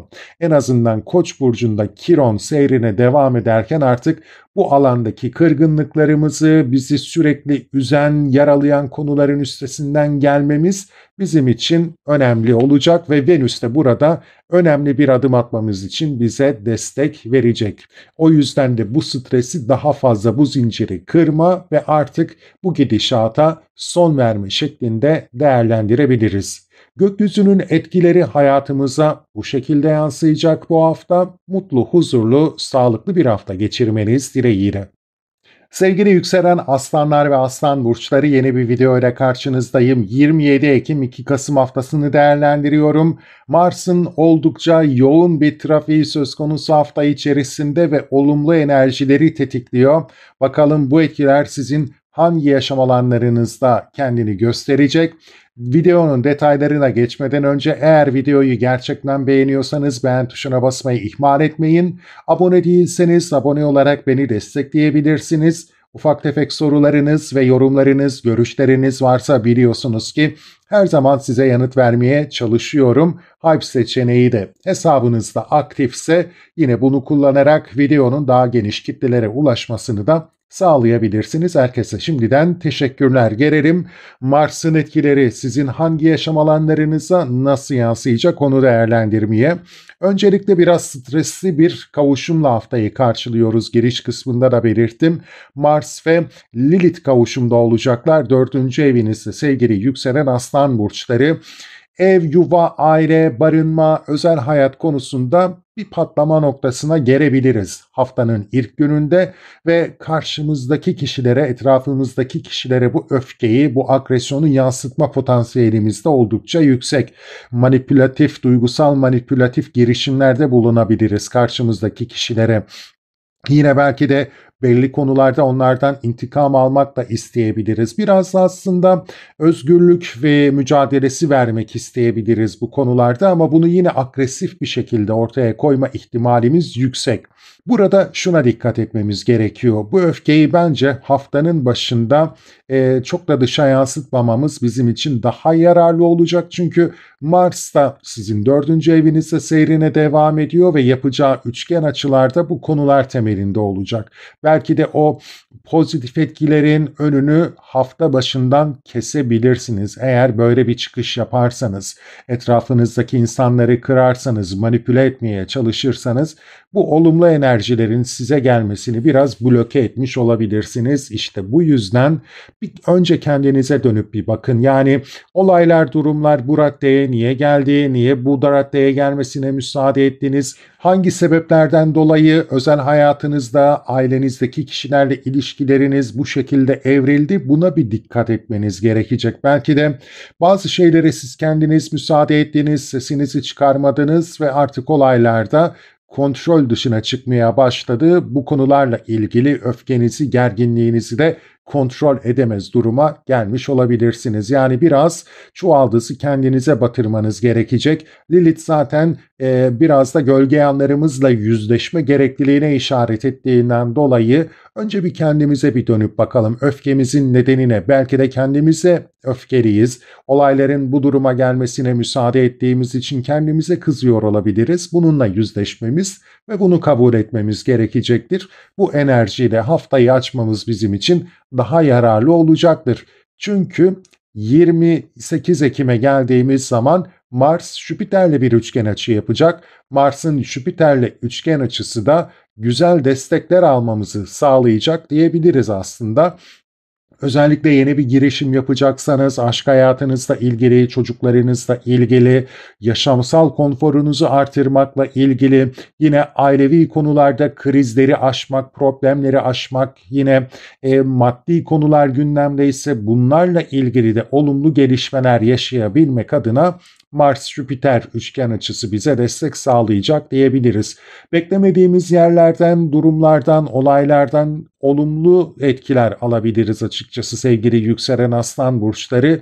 O yüzden de bu hafta temelde aile, ailenin konforu, çocuklarla ilgili konular, ailevi konularda yeni girişimler ve problemleri çözmek adına atılan adımlar noktasında güzel gelişmelerle karşılaşabileceğiz gibi duruyor. Çünkü Mars ve Jüpiter birbirlerini üçgen açıyla görüyorlar. Mars ve Jüpiter'in bu üçgen açısı ailevi konularda beklenmedik güzel destekler alabileceğinize işaret ediyor. Özellikle aile içerisinde problemler varsa, çocuklarla ilgili konular, ailevi konularda yeni girişimler yapmak istiyorsanız, yaşamsal konforunuzu artırmak istiyorsanız bu konularla ilgili destekleyici, belki de hiç beklemediğiniz yerlerden destek alabileceğiniz ya da olayların, durumların kontrolünüz dışında gelişen olayların durumlarında size avantaj sağladığını gözlemleyebilirsiniz. Yine maddi boyutu varsa bu konuların, işte bir ev, yuva, barınma söz konusu ya da ailenin maddi konuları temelinde alacak verecek konuları gündemdeyse bu konularla ilgili de olumlu etkiler alabileceğiniz güzel bir haftada olacaksınız sevgili yükselen aslan burçları. Sorunları çözmek için güzel enerjiler aktif. Aile, çocuklar, çocukların belki masrafları, yaşamsal konforumuzun masraflarıyla ilgili önemli güzel gelişmelerle karşılaşabileceğiz gibi duruyor. Devam ettiğimizde ise 29 Ekim'de de bu olumlu etkileri gözlemleyebiliyoruz. Yine Mars Satürn'le bir üçgen açı yapacak.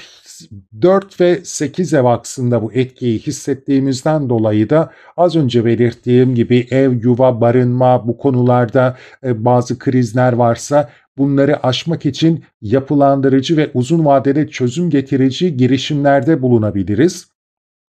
Satürn baktığımız zaman çalışma hayatımızı, yine 7. evimizi yönettiğinden dolayı da özel hayatımız, evliliğimiz temelindeki krizleri de çözmek için güzel yapılandırıcı adımlar atabileceğiz. Gündelik sorumluluklarımız, ailevi sorumluluklarımız, özel yaşamımızın sorumluluklarıyla ilgili de bazı problemler varsa bu alanda da yine güzel, destekleyici, yapılandırıcı ve bize uzun vadede fayda sağlayıcı adımlar atmak için doğru bir haftada olacağımızı söyleyebilirim. Aynı gün içerisinde Merkür ve Neptün'ün de 29. derecelerde bir üçgen açısı söz konusu olduğundan dolayı aynı konular temelinde son önemli, kritik bir karar verme aşamasında da olabilirsiniz. Belki bazı konularda bırakıp yolunuza sıfırdan devam etme yöneliminde olabilirsiniz. Ya da artık bazı konuları, bazı durumları belli bir noktaya getirmişsinizdir ve bununla ilgili de son bir karar verecek olabilirsiniz. Hedeflerinizle ilgili, yine bu aile hayatınızla ilgili olabilir, özel hayatınızda olabilir ya da bu konuların geleceğiyle ilgili olabilir. Son bir karar verme arifesinde de olabilirsiniz bu hafta içerisinde. Merkür Yay burcuna geçiş yapacak sevgili yükselen Aslan burçları. Merkür Yay burcuna geçtiğinde aşk hayatınız, çocuklarınız, yaşamsal konforunuz, yeteneklerinizle kendinizi ortaya koymaya çalıştığınız konularda, hayatınızda yeni girişimler yapmaya çalıştığınız konularda biraz yüzeysel kalmamaya dikkat etmemiz gerekecektir. Konuları daha derinlemesine ele almamız, ön yargılarımızda eğer konuları ele alacaksak burada çok yüzeysel kalmamamız, büyük resmi görmeye çalışmamız bizim için önem teşkil edecek. Özellikle de aşk hayatınızda, çocuklarınızla, ilişkilerinizde konuları yüzeysel değerlendirmekten kaçınmanız gerekecek bir sürece giriş yapacağınızı söyleyebiliriz. 31 Ekim'de Merkür-Plüton 60'lığı söz konusu. Merkür-Plüton 60'lığı da yine 5 ve 7. evinize işaret ettiğinden dolayı özel hayatınız, aşk hayatınız, ilişkilerle ilgili konularda bazı gerçekleri daha net görmeye açık olacağınız bir haftada olabilirsiniz. Veya belki de kısa süreli bir ilişki içerisindeyseniz karşınızdaki kişinin uzun süreli bir ilişkiye bakış açısını çok daha derinlemesine görebileceğiniz, bu konulara yaklaşımını daha netleştirebileceğiniz bir hafta içerisinde olabilirsiniz. Rekabette olduğunuz konular söz konusuysa ve bu alanda yeni girişimler yapmak istiyorsanız aslında yine arka planda ne gibi olaylar döndüğünü, perde arkasında ne gibi durumların yaşandığını da çok daha net görebileceğiniz, konuları çok daha derinlemesine araştıracağınız, bir dedektif edasıyla konuları ele alacağınız önemli bir haftada da olabilirsiniz. Bilgi edineceksiniz, geleceğinizi belki de bu şekilde şekillendireceksiniz de diyebiliriz. 2 Kasım'a geldiğimiz zamansa Venüs ve Kiron'un karşıtlığıyla haftayı kapatacağımızı gözlemliyoruz. Venüs ve Kiron'un karşıt açısı da biraz zorlayıcı görünüyor.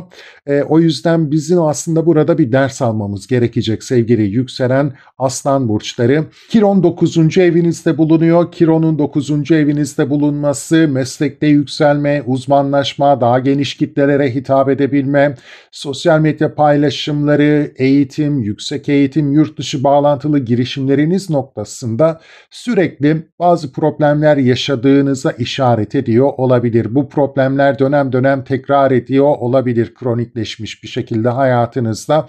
Venüs'te karşı karşıya gelmesi de aslında belki de iletişim kurarken, bağlantılar kurarken hatalı ilişkiler, hatalı bağlantılar kurabildiğinizi bizlere düşündürebilir ya da bazı dengeleri çok iyi koruyamadığınızı ve bundan dolayı da işte bu problemleri yaşadığımızı bizlere düşündürebilir.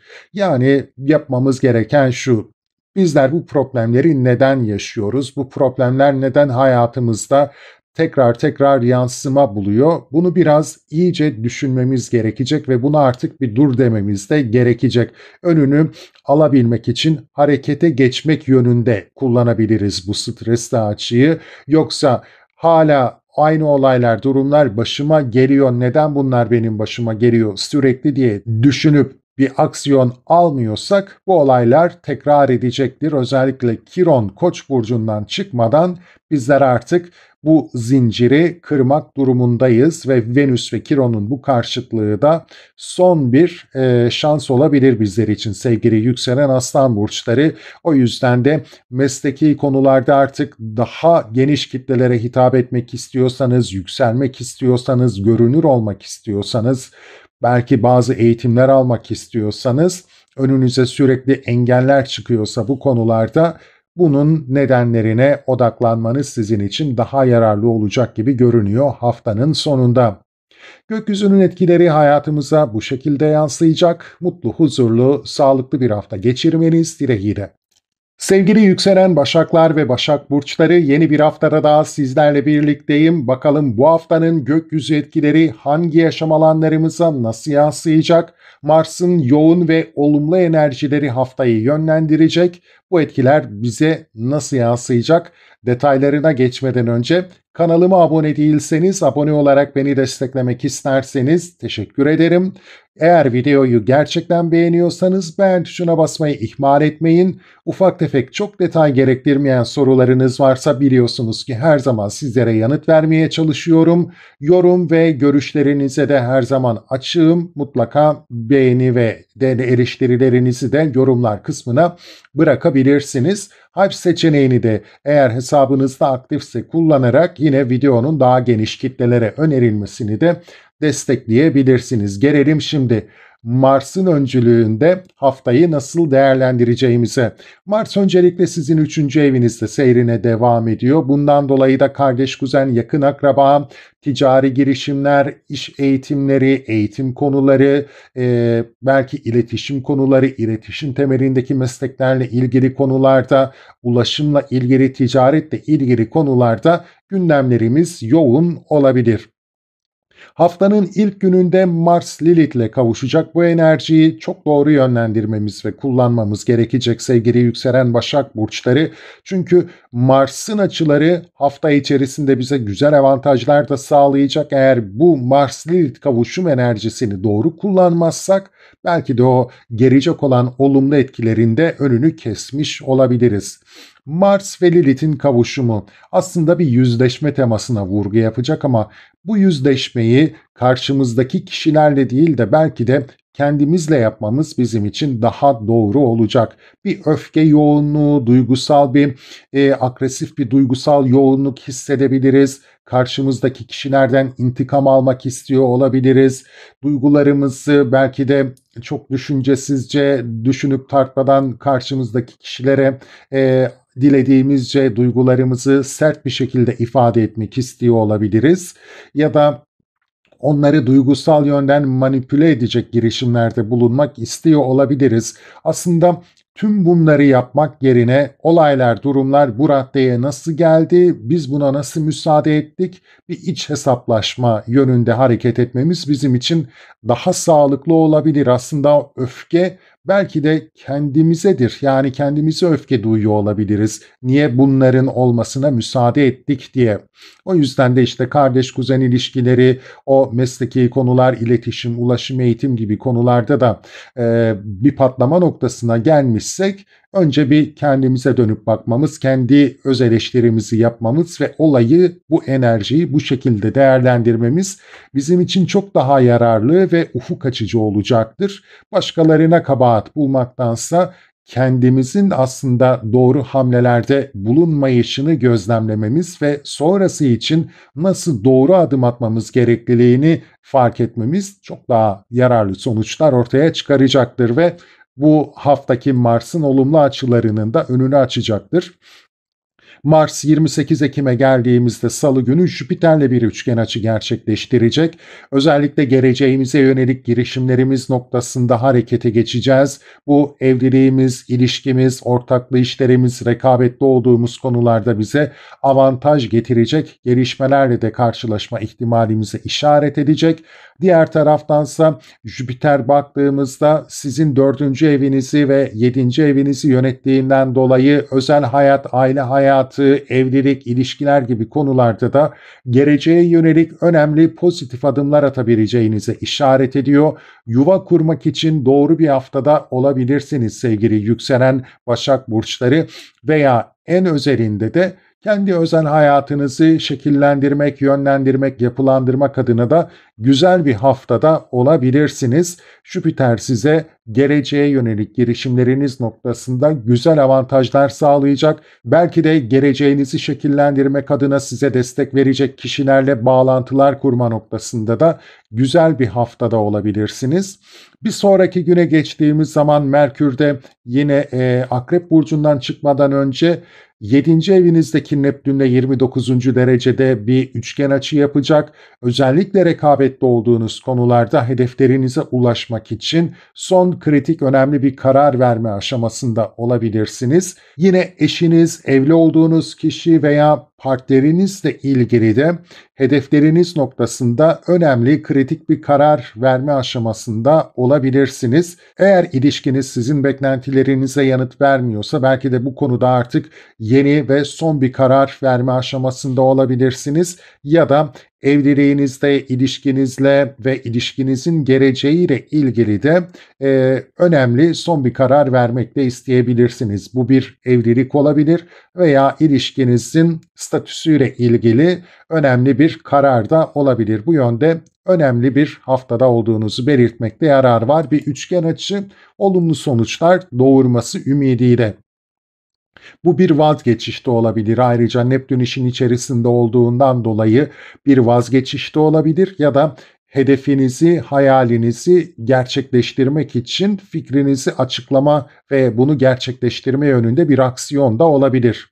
29 Ekim'de Mars-Satürn üçgeni de aktif olacağından dolayı yine 3-7 ev aksında güzel bir enerji açığa çıkıyor. Demek ki sizler evliliğiniz, ilişkiniz, ortaklı işleriniz, rekabetli olduğunuz konular, belki yine yasal süreçler gündeminizdeyse bu konularda yapılandırıcı, belki de size avantaj getirecek önemli gelişmelerle karşılaşabilir ve girişimlerde bulunabilirsiniz.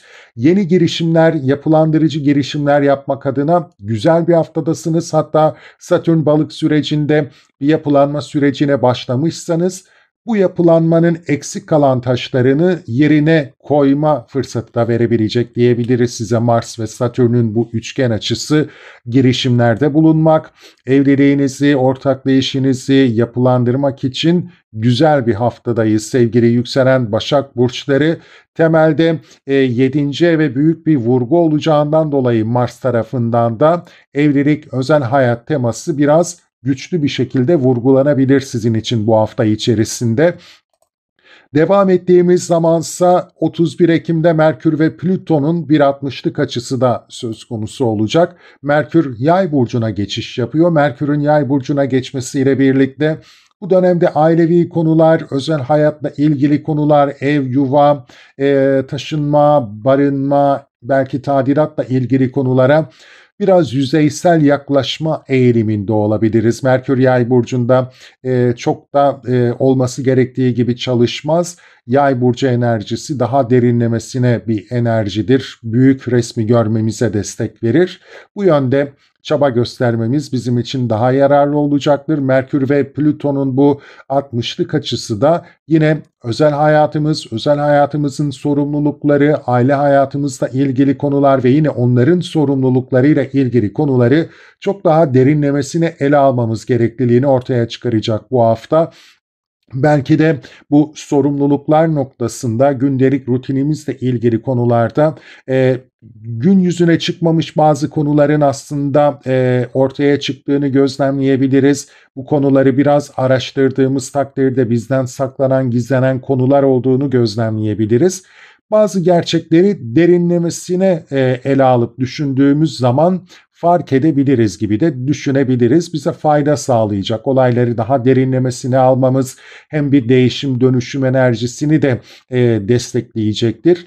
Özellikle yaşamımız, özel hayatımız ve sorumluluklarımızın ekseninde neleri dönüştürmemiz gerekliliği noktasında da farkındalık yaşayabileceğimiz bir haftada olabiliriz.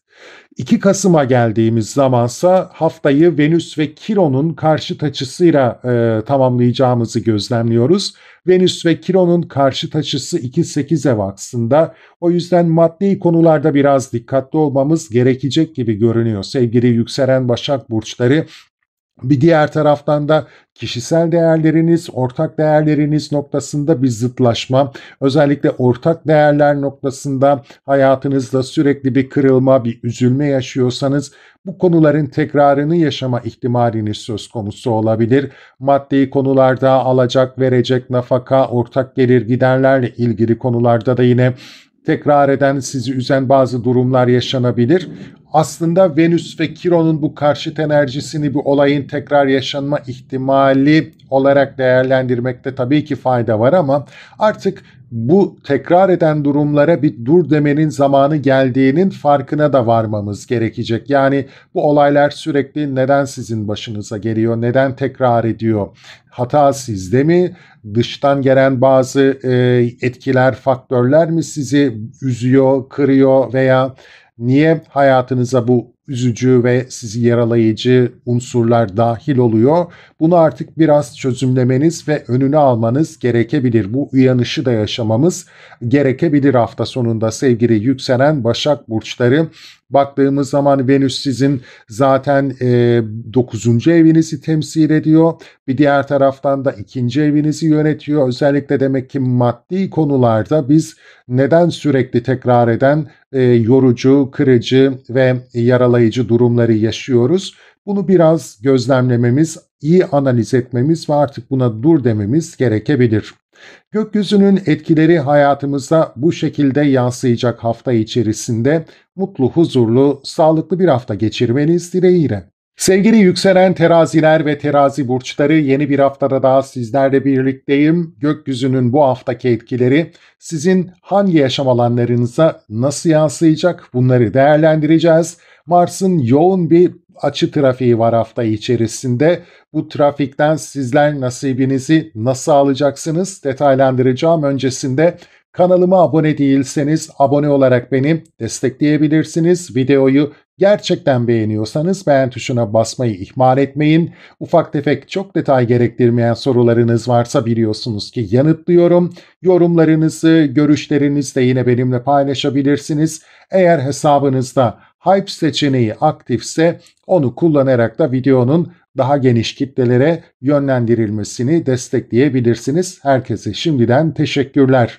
Mars'ın yoğun aktiviteleri var hafta içerisinde. Pazartesi günü 2. evinizde Lilith'le kavuşumda olacak. Evet, biraz stresli bir açıyla başlıyor gibiyiz haftaya ama aslında kavuşum enerjilerini doğru yönlendirmek biraz da kendi elimizde. Çünkü hem gölge yanları hem de pozitif yanlarını dengelemek tamamen bize kalmış bir durum olarak karşımıza çıkıyor. Lilith ve Mars, evet, iki zorlayıcı enerji. Lilith kendimizle yüzleşmenin zamanı geldiğine işaret ediyor. Mars da bunu vurgulayacak ve aslında bu noktada harekete geçmemiz için bizi destekleyecek. Sadece burada yapmamamız gereken karşımızdaki, çevremizdeki kişilere öfkemizi yansıtmak. Siz bu etkiyi kazanç hanenizde alıyorsunuz. Kazançlarınız ve harcamalarınızla ilgili artık bir patlama noktasına gelmişseniz, belki bu alanda bir dengesizlik veya kontrol edemediğiniz durumlar gündeme geliyorsa,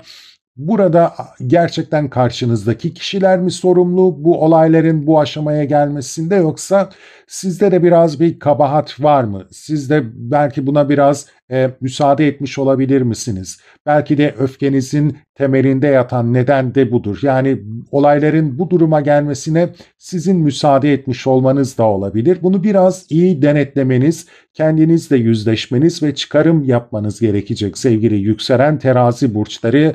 O yüzden de bu enerjiyi kendi üzerinizde değerlendirin, dışa yansıtmayın. Öfkenizi içinizde tutun demiyorum ama öncelikle nedenini, belki de o işte dediğim gibi kendinize karşı bir öfkeniz varsa bunun nedenini bir detaylandırmanız, analiz etmeniz ve çözümlemeniz gerekecek. Ve sonrasında Mars'ın olumlu enerjilerini de çok daha rahat kullanmanızı sağlayacak da diyebilirim. Mars 28 Ekim'de Jüpiter'le bir üçgen açı gerçekleştirecek. Jüpiter sizin kariyer evinizde, kariyer ve kazanç evinizde bir üçgen açı varsa bu da demektir ki kazançlarınızı da artıracak, kariyerinizde de size avantaj getirecek olumlu gelişmelerle karşılaşabiliriz. İşte tam da bu noktada o Mars-Lilith enerjisini doğru yönlendirmenin ne kadar önemli olduğunu fark etmeniz mümkün olabilir. Jüpiter baktığımız zaman zaten sizin çalışma alanınızın yönetici gezegeni. O yüzden de kariyer evinizde, 10. evinizde Mars'la güzel bir etkileşimde olması çalışma hayatınız, kazançlarınız noktasında size fırsat kapılarını aralayabilir. Gelişmeler sizin için bu hafta olumlu şekilde yansıyabilir hayatınıza. Olaylara çok daha geniş açıdan bakabilirsiniz. Bir genişleme enerjisi hakim olacaktır. İşte kariyerde büyüme, maddi konularda genişleme, daha bol kazanç elde etme gibi gündemler söz konusu olabilir veya hemen hayatınıza yansımasa dahi belki de uzun vadede bu genişleme enerjisini hissedebileceğinizi de söyleyebiliriz bu hafta atacağınız adım neticesinde. Bir sonraki güne geldiğimiz zamansa Mars'ın Satürn'le bir üçgen açısı söz konusu. Yine 2-6 ev aksında olumlu bir enerji olduğundan dolayı kariyeriniz, gündelik sorumluluklarınızla ilgili geçmiş dönemlerde yapılanma sürecine girdiyseniz eksik kalanları tamamlama şansınız söz konusu olacak diyebiliriz. Bu fırsatlar önünüze gelebilir ve aslında olması gerektiği gibi çalışma hayatınızı yapılandırabilirsiniz. Yine aynı gün içerisinde Merkür Yay burcuna geçmeden önce de Neptün'le bir üçgen açı gerçekleştireceğinden dolayı çalışma hayatınız ve kazançlarınız aksında da çok önemli hedeflerinizi gerçekleştirmek adına önemli bir karar vereceksiniz de diyebiliriz. Baktığımızda Merkür sizin 9. evinizi ve bir diğer taraftan da 12. evinizi yönettiğinden dolayı çalışma hayatınız, gündelik sorumluluklarınızın o stresini üzerinizden atma, kendinizi geliştirme yönünde önemli hedefleriniz doğrultusunda ve onları gerçekleştirmek doğrultusunda önemli kararlar da verebilirsiniz gibi duruyor sevgili yükselen terazi burçları ve Mars-Satürn açısı da mutlaka değerlendirilmeli. Eksikleri tamamlamak adına yapılandırıcı uzun vadede size güzel sonuçlar getirecek adımlar atmak adına mutlaka değerlendirilmeli. 31 Ekim'e geldiğimiz zamansa Merkür ve Plüton'un 60'lık açısı aktif olacak. 3 ve 5. ev aksında bir açı aktif olduğundan dolayı da burada özellikle yeni atmak istediğiniz adımlarla ilgili neler yapmanız gerektiğine çok daha derinlemesine odaklanabileceğiniz, kendinizi geliştirmeye çok daha odaklı olacağınız, belki de eğitimler almak için harekete geçeceğiniz, bilgi edinmek adına ciddi bir mücadele ortaya koyabileceğiniz bir süreçten bahsedebiliriz. Yeteneklerinizi geliştirmek, yeteneklerinizle kendinizi ortaya koyabilmek adına ne gibi adımlar atmanız gerekiyor? Bu konuları çok derinlemesine ve yapıcı bir şekilde ele alabileceksiniz. Bir diğer taraftan da madalyonun görünmeyen yüzünden neler olabileceğini de daha net algılayabileceğiniz bir haftada olabilirsiniz sevgili yükselen terazi burçları. 2 Kasım'a geldiğimiz zaman haftayı biraz stresli bir açıyla kapatacağımızı gözlemliyoruz bu kadar olumlu açının devamında. Ancak bunu da yine aslında bazı şeyleri artık sonlandırmanın zamanı geldiği şeklinde değerlendirmekte fayda var. Venüs sizin burcunuzda, Kiron'sa 7. evinizde Koç burcunda. Evlilik, ilişkiler, ortaklı işler, rekabetli olduğunuz konularda bir türlü yüzünüz gülmediyse, bazı problemler, sorunlar ardı ardına tekrar gün yüzüne geliyorsa Venüs ve Kiron'un karşıtlığı bu hafta bu gündemi yeniden ortaya çıkaracak diyebiliriz ama burada yapmamız gereken artık neden bu sorun tekrar tekrar bizim önümüze geliyor? Bunu iyice bir araştırmak olacak. Artık buna bir dur dememiz gerekecek. Bu sorunu aşmamız gerekecek. Özellikle de Kiron Koç burcundan çıkmadan sevgili yükselen terazi burçları bu çözümlemeyi, bu analizi iyi yapmamız gerekiyor. Yani evet, kırıcı olaylar, üzücü olaylar bazen bizim kontrolümüz dışında hayatımıza yansıyor olabilir. Ama burada mutlaka bizim tercihlerimiz, bizim yaptığımız girişimler, davranışlar da bunun bir sebebi olabilir. Bunları iyi analiz etmemiz gerekecektir. Olaylar, durumlar hayatımıza tercihlerimiz sonucunda da geliyor olabilir. O yüzden artık bu zinciri kırmanın sizin elinizde olduğunu fark ederek adım atmanızda yararlı olacaktır.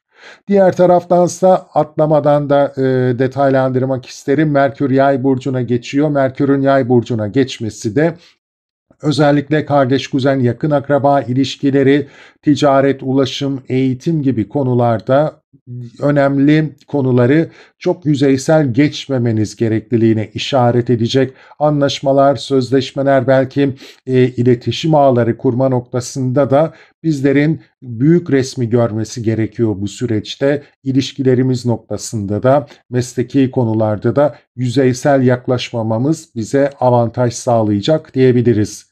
Gökyüzünün etkileri hayatımıza bu şekilde yansıyacak bu hafta. Mutlu, huzurlu, sağlıklı bir hafta geçirmeniz dileğiyle. Sevgili yükselen akrepler ve akrep burçları, yeni bir haftada daha sizlerle birlikteyim. Bakalım bu haftanın gökyüzü enerjileri hangi yaşam alanlarımıza nasıl yansıyacak? Yönetici gezegeniniz Mars'ın yoğun bir trafiği var hafta içerisinde ve olumlu bir trafikten bahsedebiliriz. Detaylarına geçmeden kanalıma abone değilseniz abone olarak beni destekleyebilirsiniz. Ufak tefek sorularınız, çok detay gerektirmeyen sorularınız varsa biliyorsunuz ki her zaman sizlere yanıt vermeye çalışıyorum. Görüş ve önerilerinizi de yine yorumlar kısmına bırakabilirsiniz. Yine videoyu gerçekten beğeniyorsanız beğen tuşuna basmayı ihmal etmeyin. Hype seçeneğini kullanarak da videonun daha geniş kitlelere önerilmesine destek verebilirsiniz. Şimdiden herkese teşekkürler. Sevgili yükselen akrepler, bakalım Mars sizin için ne gibi önemli pozitif aktivitelerde bulunacak hafta içerisinde, ama pazartesi günü biraz zorlayıcı bir enerji açığa çıkacak. Çünkü Lilith'le Mars kavuşumda olacaklar. Sizin birinci evinizde ortaya çıkacak olan bir enerji olması sebebiyle de tamamen kendinizle yüzleşmeniz gereken bir haftada olabilirsiniz. Hafta başlangıcında olabilirsiniz. Bazı konularda artık patlama noktasına gelmiş gibi hissediyor olabilirsiniz. Bir agresyon hissedebilirsiniz aslında güçlü bir şekilde. Çevrenizle olan ilişkilerinizde de belki bu enerjiyi hissediyor olabilirsiniz. Aslında çevrenizdeki kişilerin buna sebebiyet verdiğini de düşünüyor olabilirsiniz, ama bir diğer taraftan da aslında kabahatin kendinizde olabilme ihtimaline gözünüzü kapatıyor da olabilirsiniz. Bununla biraz yüzleşmemiz gerekecek. Lilith kendi gölge yanlarımızla yüzleşme temasını taşır. Biraz özgürlük mücadelesi olarak da değerlendirebiliriz, ama bu agresyonu, duygusal manipüle etme girişimlerini, belki bazı konularda intikam alma yönelimimizi frenlememiz gerekebilir. Yani başkalarına kabahat bulmak yerine önce bir kendimizle yüzleşmemizin bu hafta bize fayda sağlayacağını belirtmekte yarar var. Zira Mars'ın önümüzdeki günlerde yapacağı olumlu açıların o olumlu etkilerini de bloke edebiliriz. O yüzden önce bir kendimizle yüzleşelim. Etrafımızdaki kişilere kabahat bulmaktansa kendimize bir dönüp bakalım. Kendi öz eleştirimizi yapalım.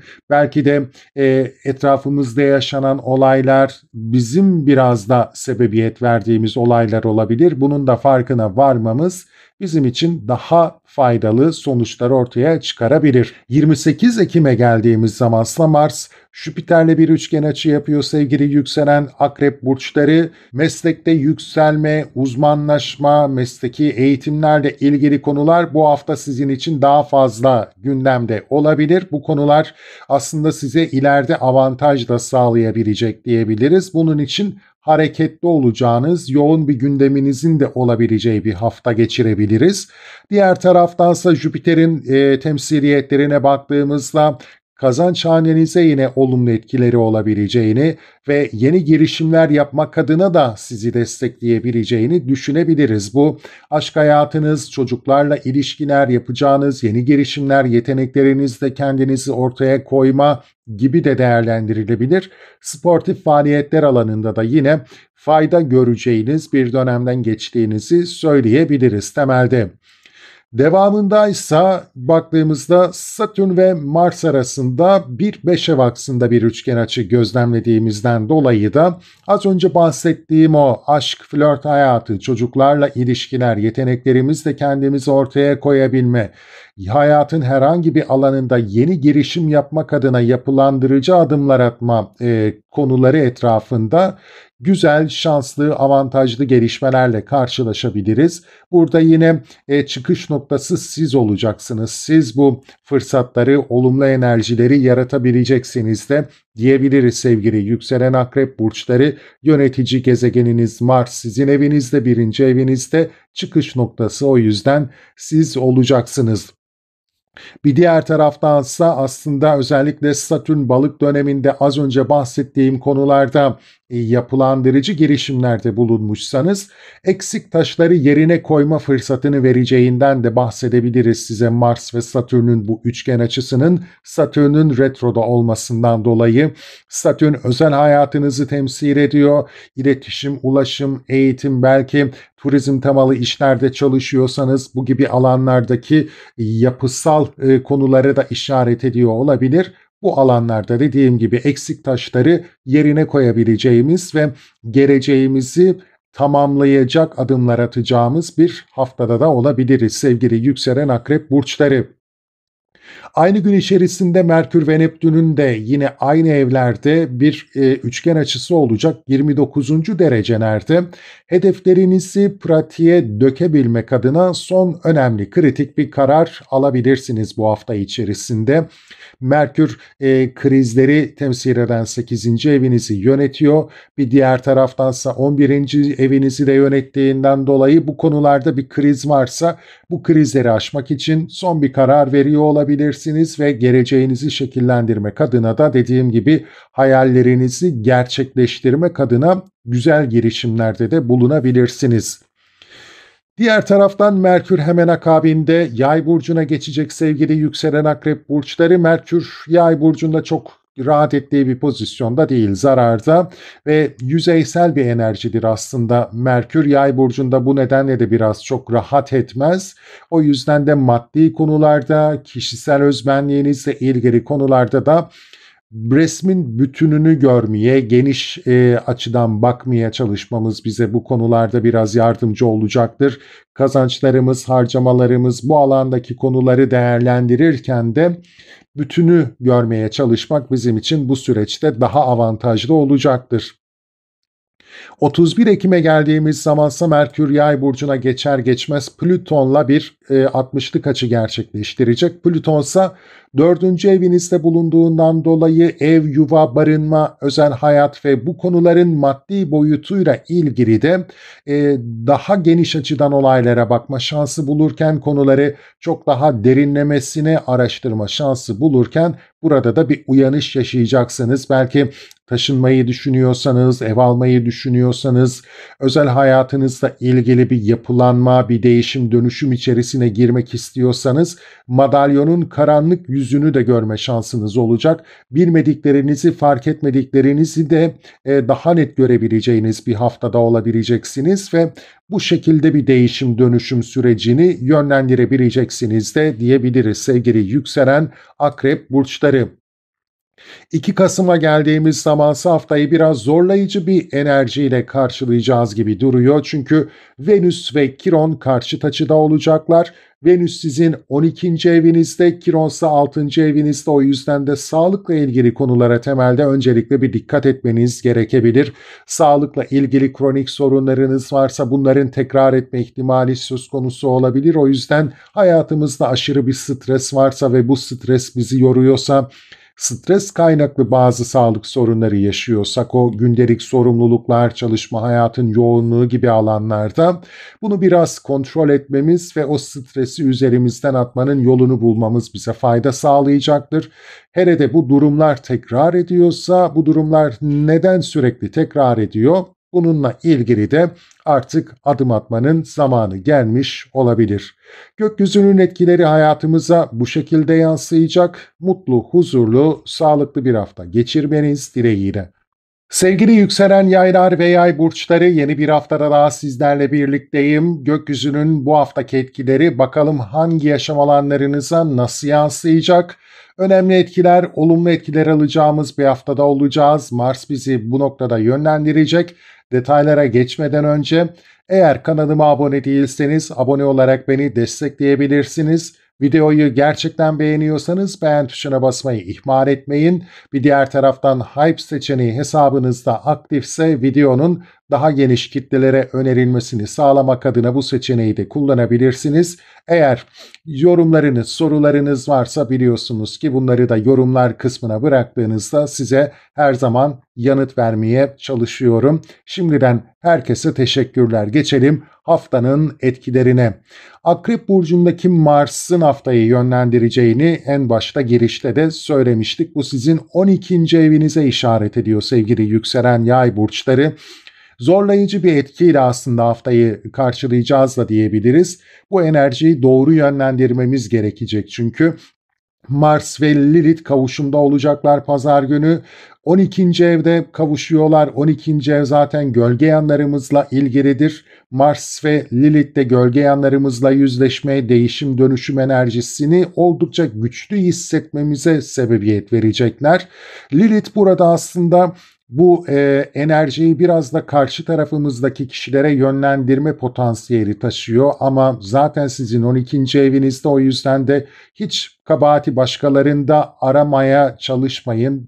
Tamamen kendinize odaklanın. Belki de başınıza gelenlerin, bu dönemde yaşadıklarınızın sebebini kendinizde aramanız size çok daha olumlu sonuçlar verecektir. Kendinizle yüzleşmenin zamanı geldiğini aslında gökyüzü büyük bir vurgu yapıyor. O yüzden de bu fırsatı değerlendirin. Çevrenizdeki kişilere duygusal çıkışlar yapmak yerine, onları manipüle etmek yerine, belki de intikam alma duygusuyla hareket etme yerine kendinize bir dönün bakın. Bugüne kadar yaşadıklarınız, başınıza gelenlerin nedeni ne? Siz misiniz? Karşınızdaki kişiler mi? Bu öz eleştiriyi yapmanız gerekiyor sevgili yükselen yay burçları ki sonrasında Mars'ın hafta içerisinde sağlayacağı olumlu enerjileri de kucaklayabilin. Çünkü 28 Ekim'de Mars Jüpiter'le bir üçgen açı gerçekleştiriyor. Bu da 8. evinizle ve 12. eviniz arasında gayet uyumlu, pozitif bir enerji sağlayacak. Demek ki kişisel gelişim ve dönüşümümüze olumlu enerji sağlayacak diyebiliriz Mars ve Jüpiter. Bir diğer taraftan da hayatımızda krizler, kayıplar, ayrılıklar varsa bunları da yine olumlu bir şekilde karşılayabileceğimize ya da bu olayların hayatımızda olumlu yansımaları olabileceğine dikkat çekiyor gökyüzü diyebiliriz. Jüpiter'in burada temsiliyetlerini de ele aldığımızda Jüpiter 1. evinize, yani size işaret ediyor. Siz bazı krizleri aşma noktasında bu hafta şanslı olabileceksiniz sevgili yükselen yay burçları. Jüpiter 4. evinizi de temsil ettiğinden dolayı ev, yuva, barınma, emlak, özel hayat konularında da aslında krizleri fırsata çevirebileceğiniz ve beklenmedik bir şekilde olayların olumlu yönde ilerleyebileceği gelişmelerle de karşılaşabilirsiniz sevgili yükselen yay burçları. O yüzden de bu hafta şansın sizden yana olacağını unutmadan hareket etmenizde fayda var. Bir diğer güne geçtiğimizde, 29 Ekim'e geçtiğimizde ise burada Mars'ın Satürn'le bir üçgen açı yaptığını gözlemleyeceğiz. Mars-Satürn üçgeni de 12 ve 4. evinizde bir enerjiyi açığa çıkaracağından dolayı özel hayat, ev, yuva, barınma, emlakla ilgili konularda özellikle Satürn balık döneminde yeni bir yapılanma süreci başlatmışsanız eksik taşları yerine koyma fırsatını size verecektir.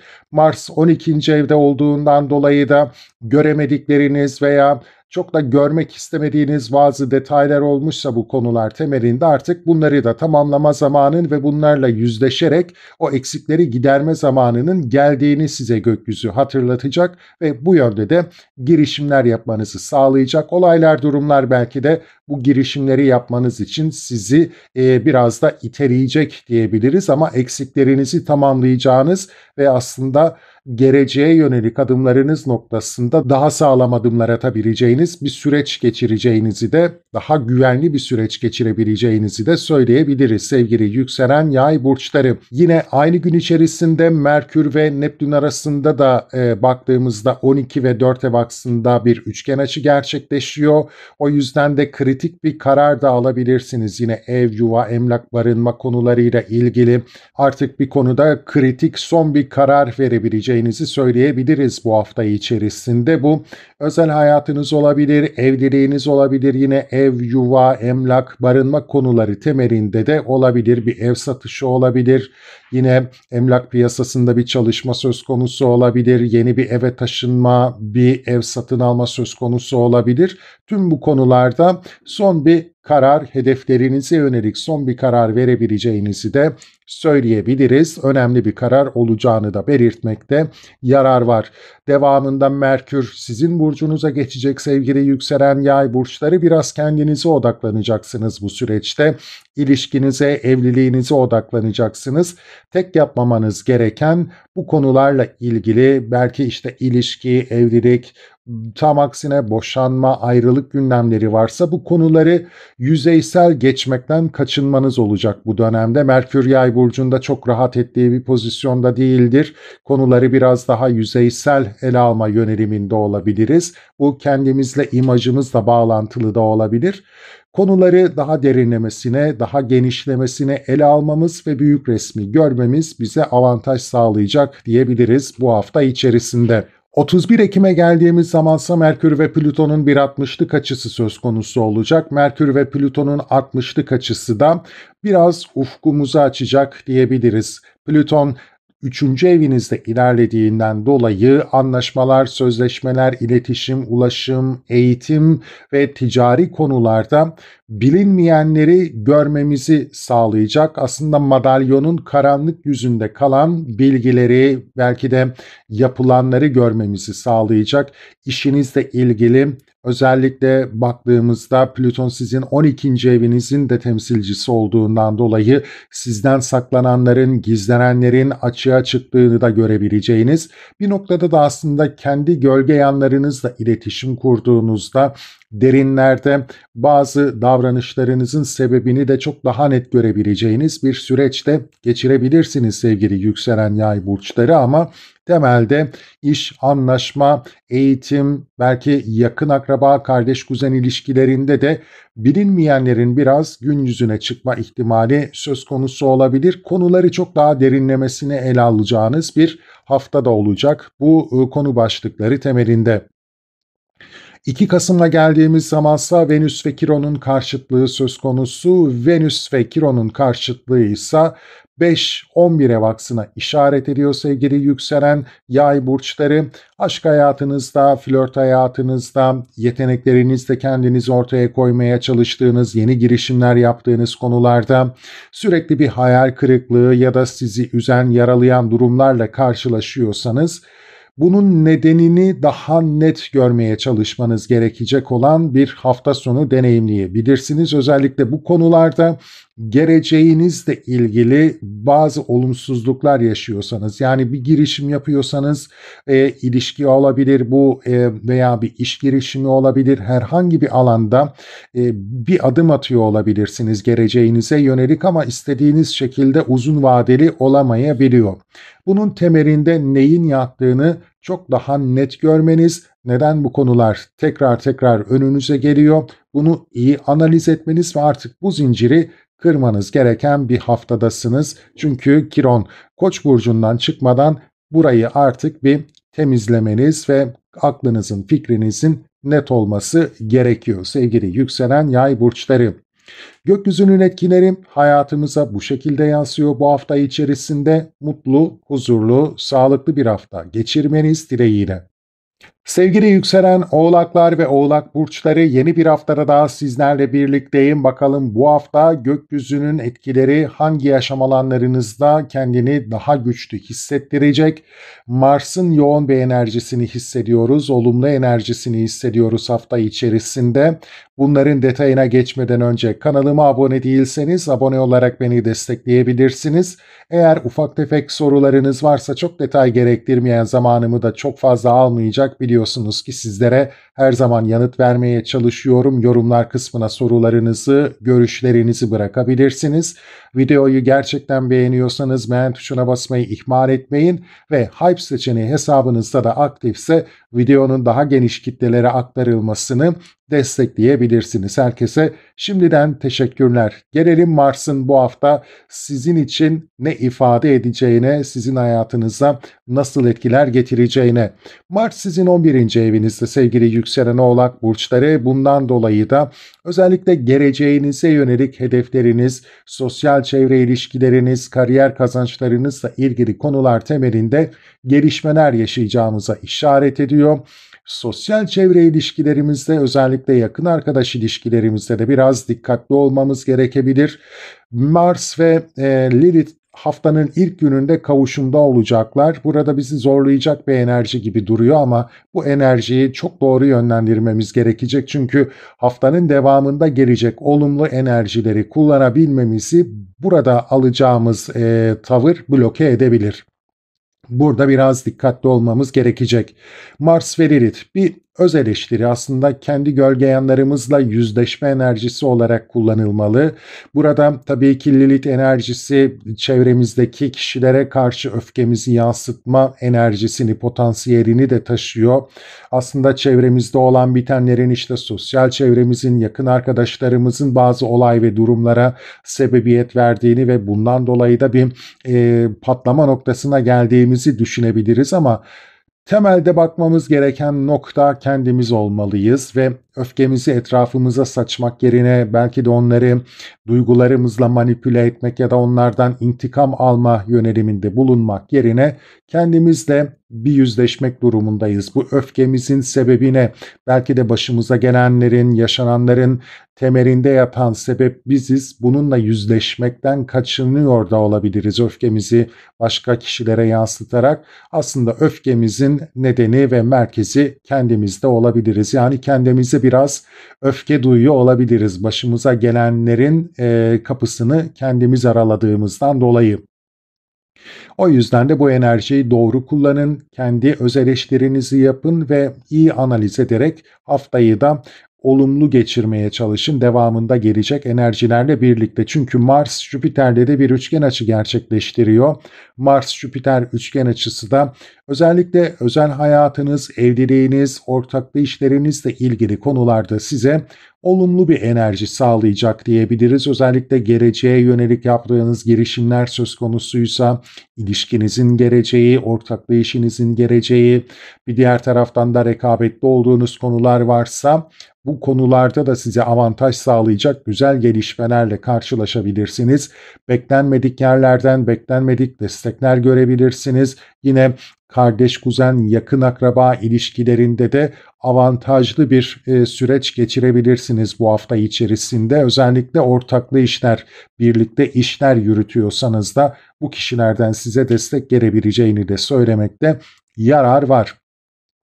Bir diğer güne geçtiğimiz zamansa 29 Ekim'de Mars bu kez Satürn'le bir üçgen açı gerçekleştirecek. Satürn de sizin 3. evinizde olduğundan dolayı az önce dediğim gibi o kardeş, kuzen, yakın akraba ilişkilerinde avantaj bir kez daha vurgulanmış olacak. Özellikle bu konularda daha önce yaptığımız girişimlerde bir eksiğimiz kalmışsa, taşları yerine tam oturtamamışsak bu taşları yerine oturtma fırsatı olarak Mars ve Satürn üçgen açısını değerlendirebiliriz sevgili yükselen Oğlak burçları. Satürn zaten sizin yönetici gezegeniniz, demek ki kardeş, kuzen, yakın akraba ilişkileri, ticaret, ulaşım, eğitim, belki turizm, iletişim temelindeki konularda da yapılandırmak istediğiniz bazı durumlar, olaylar varsa eksiklerimizi tamamlama yönünde kullanabiliriz Satürn ve Mars'ın bu enerjisini.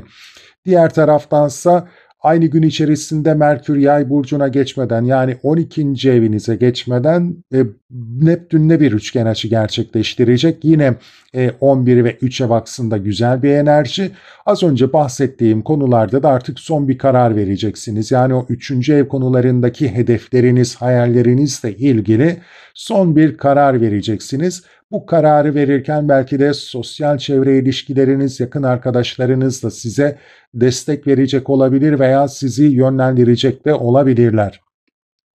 Diğer taraftansa Merkür Yay burcuna geçiş yapacak. Hemen akabinde artık biraz iç dünyanıza, gölge yanlarınıza odaklanabileceksiniz. Belki biraz yalnız kalmak, aklınızı, fikrinizi rahatlatmak, biraz boşaltmak isteyebilirsiniz. O yüzden de konuları çok da derinlemesine ele almak size bu süreçte yorucu geliyor olabilir, ama belki de bu süreçte biraz da kendinizle ilgili konuları daha derinlemesine düşünmeniz, değerlendirmeniz size fayda sağlayacaktır.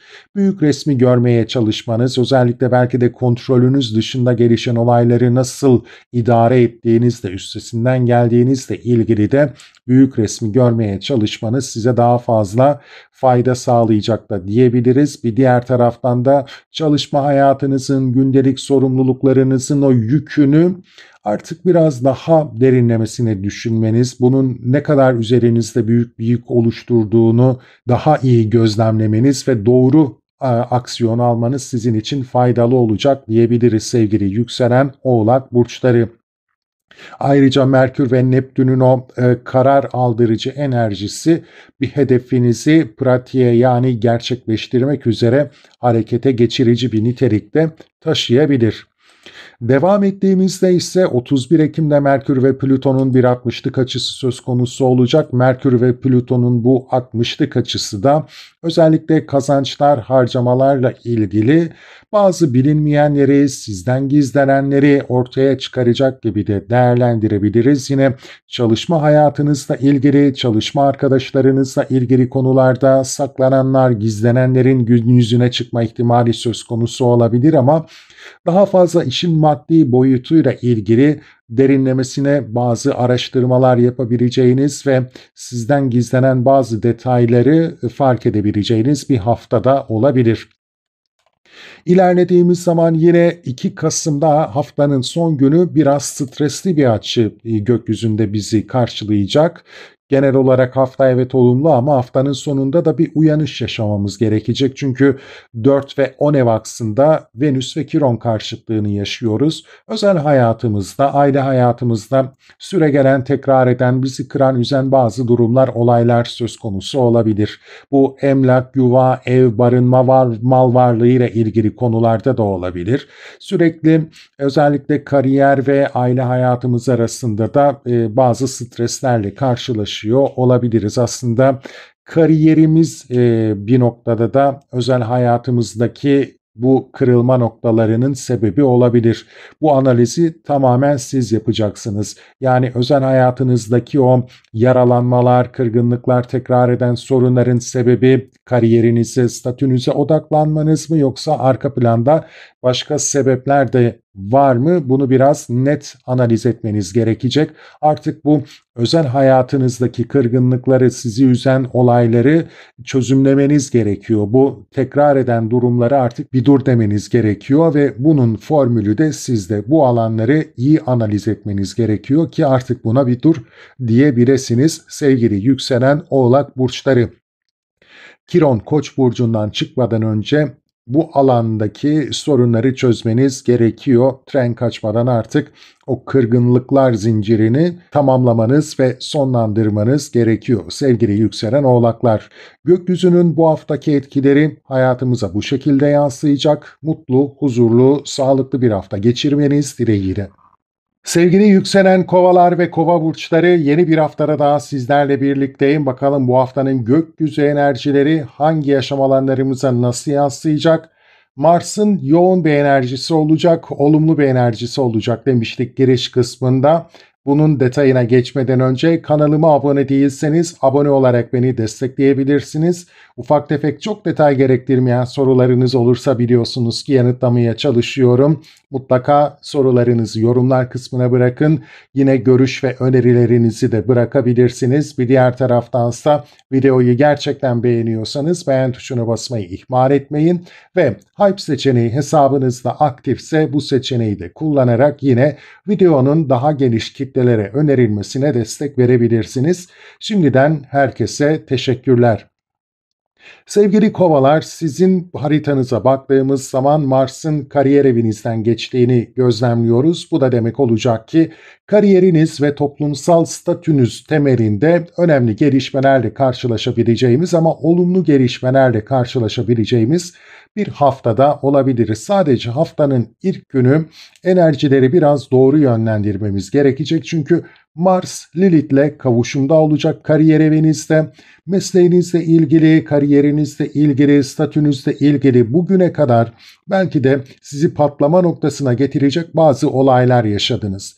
Ve sizler artık bu patlama noktasına geldiğinizde de belki patronlarınızla, üstlerinizle ya da kariyer alanınızda, çevrenizde kimlerle bu durumları yaşıyorsanız onlara artık bir öfke kusma noktasına gelmiş olabilirsiniz. Bunu biraz doğru kontrol etmemiz gerekecek bu hafta içerisinde, özellikle haftanın ilk gününde, çünkü devamında Mars'ın sağlayacağı avantajları biraz bloke etmiş olabiliriz. Aslında Lilith kendi öz eleştirimizi yapmak için bize fırsat tanıyacaktır. Evet, özgürlük mücadelesi de vermemiz için bizi destekler ama Lilith'in az önce belirttiğim bir tarafı da var. Yani kabahati kendinizde aramak yerine karşımızdaki kişiye öfkemizi yönlendirebiliriz. Karşımızdaki kişiyi belki de manipüle etmeye ve hatta intikam almaya çalışabiliriz. Bunu yapmamamız gerekecek.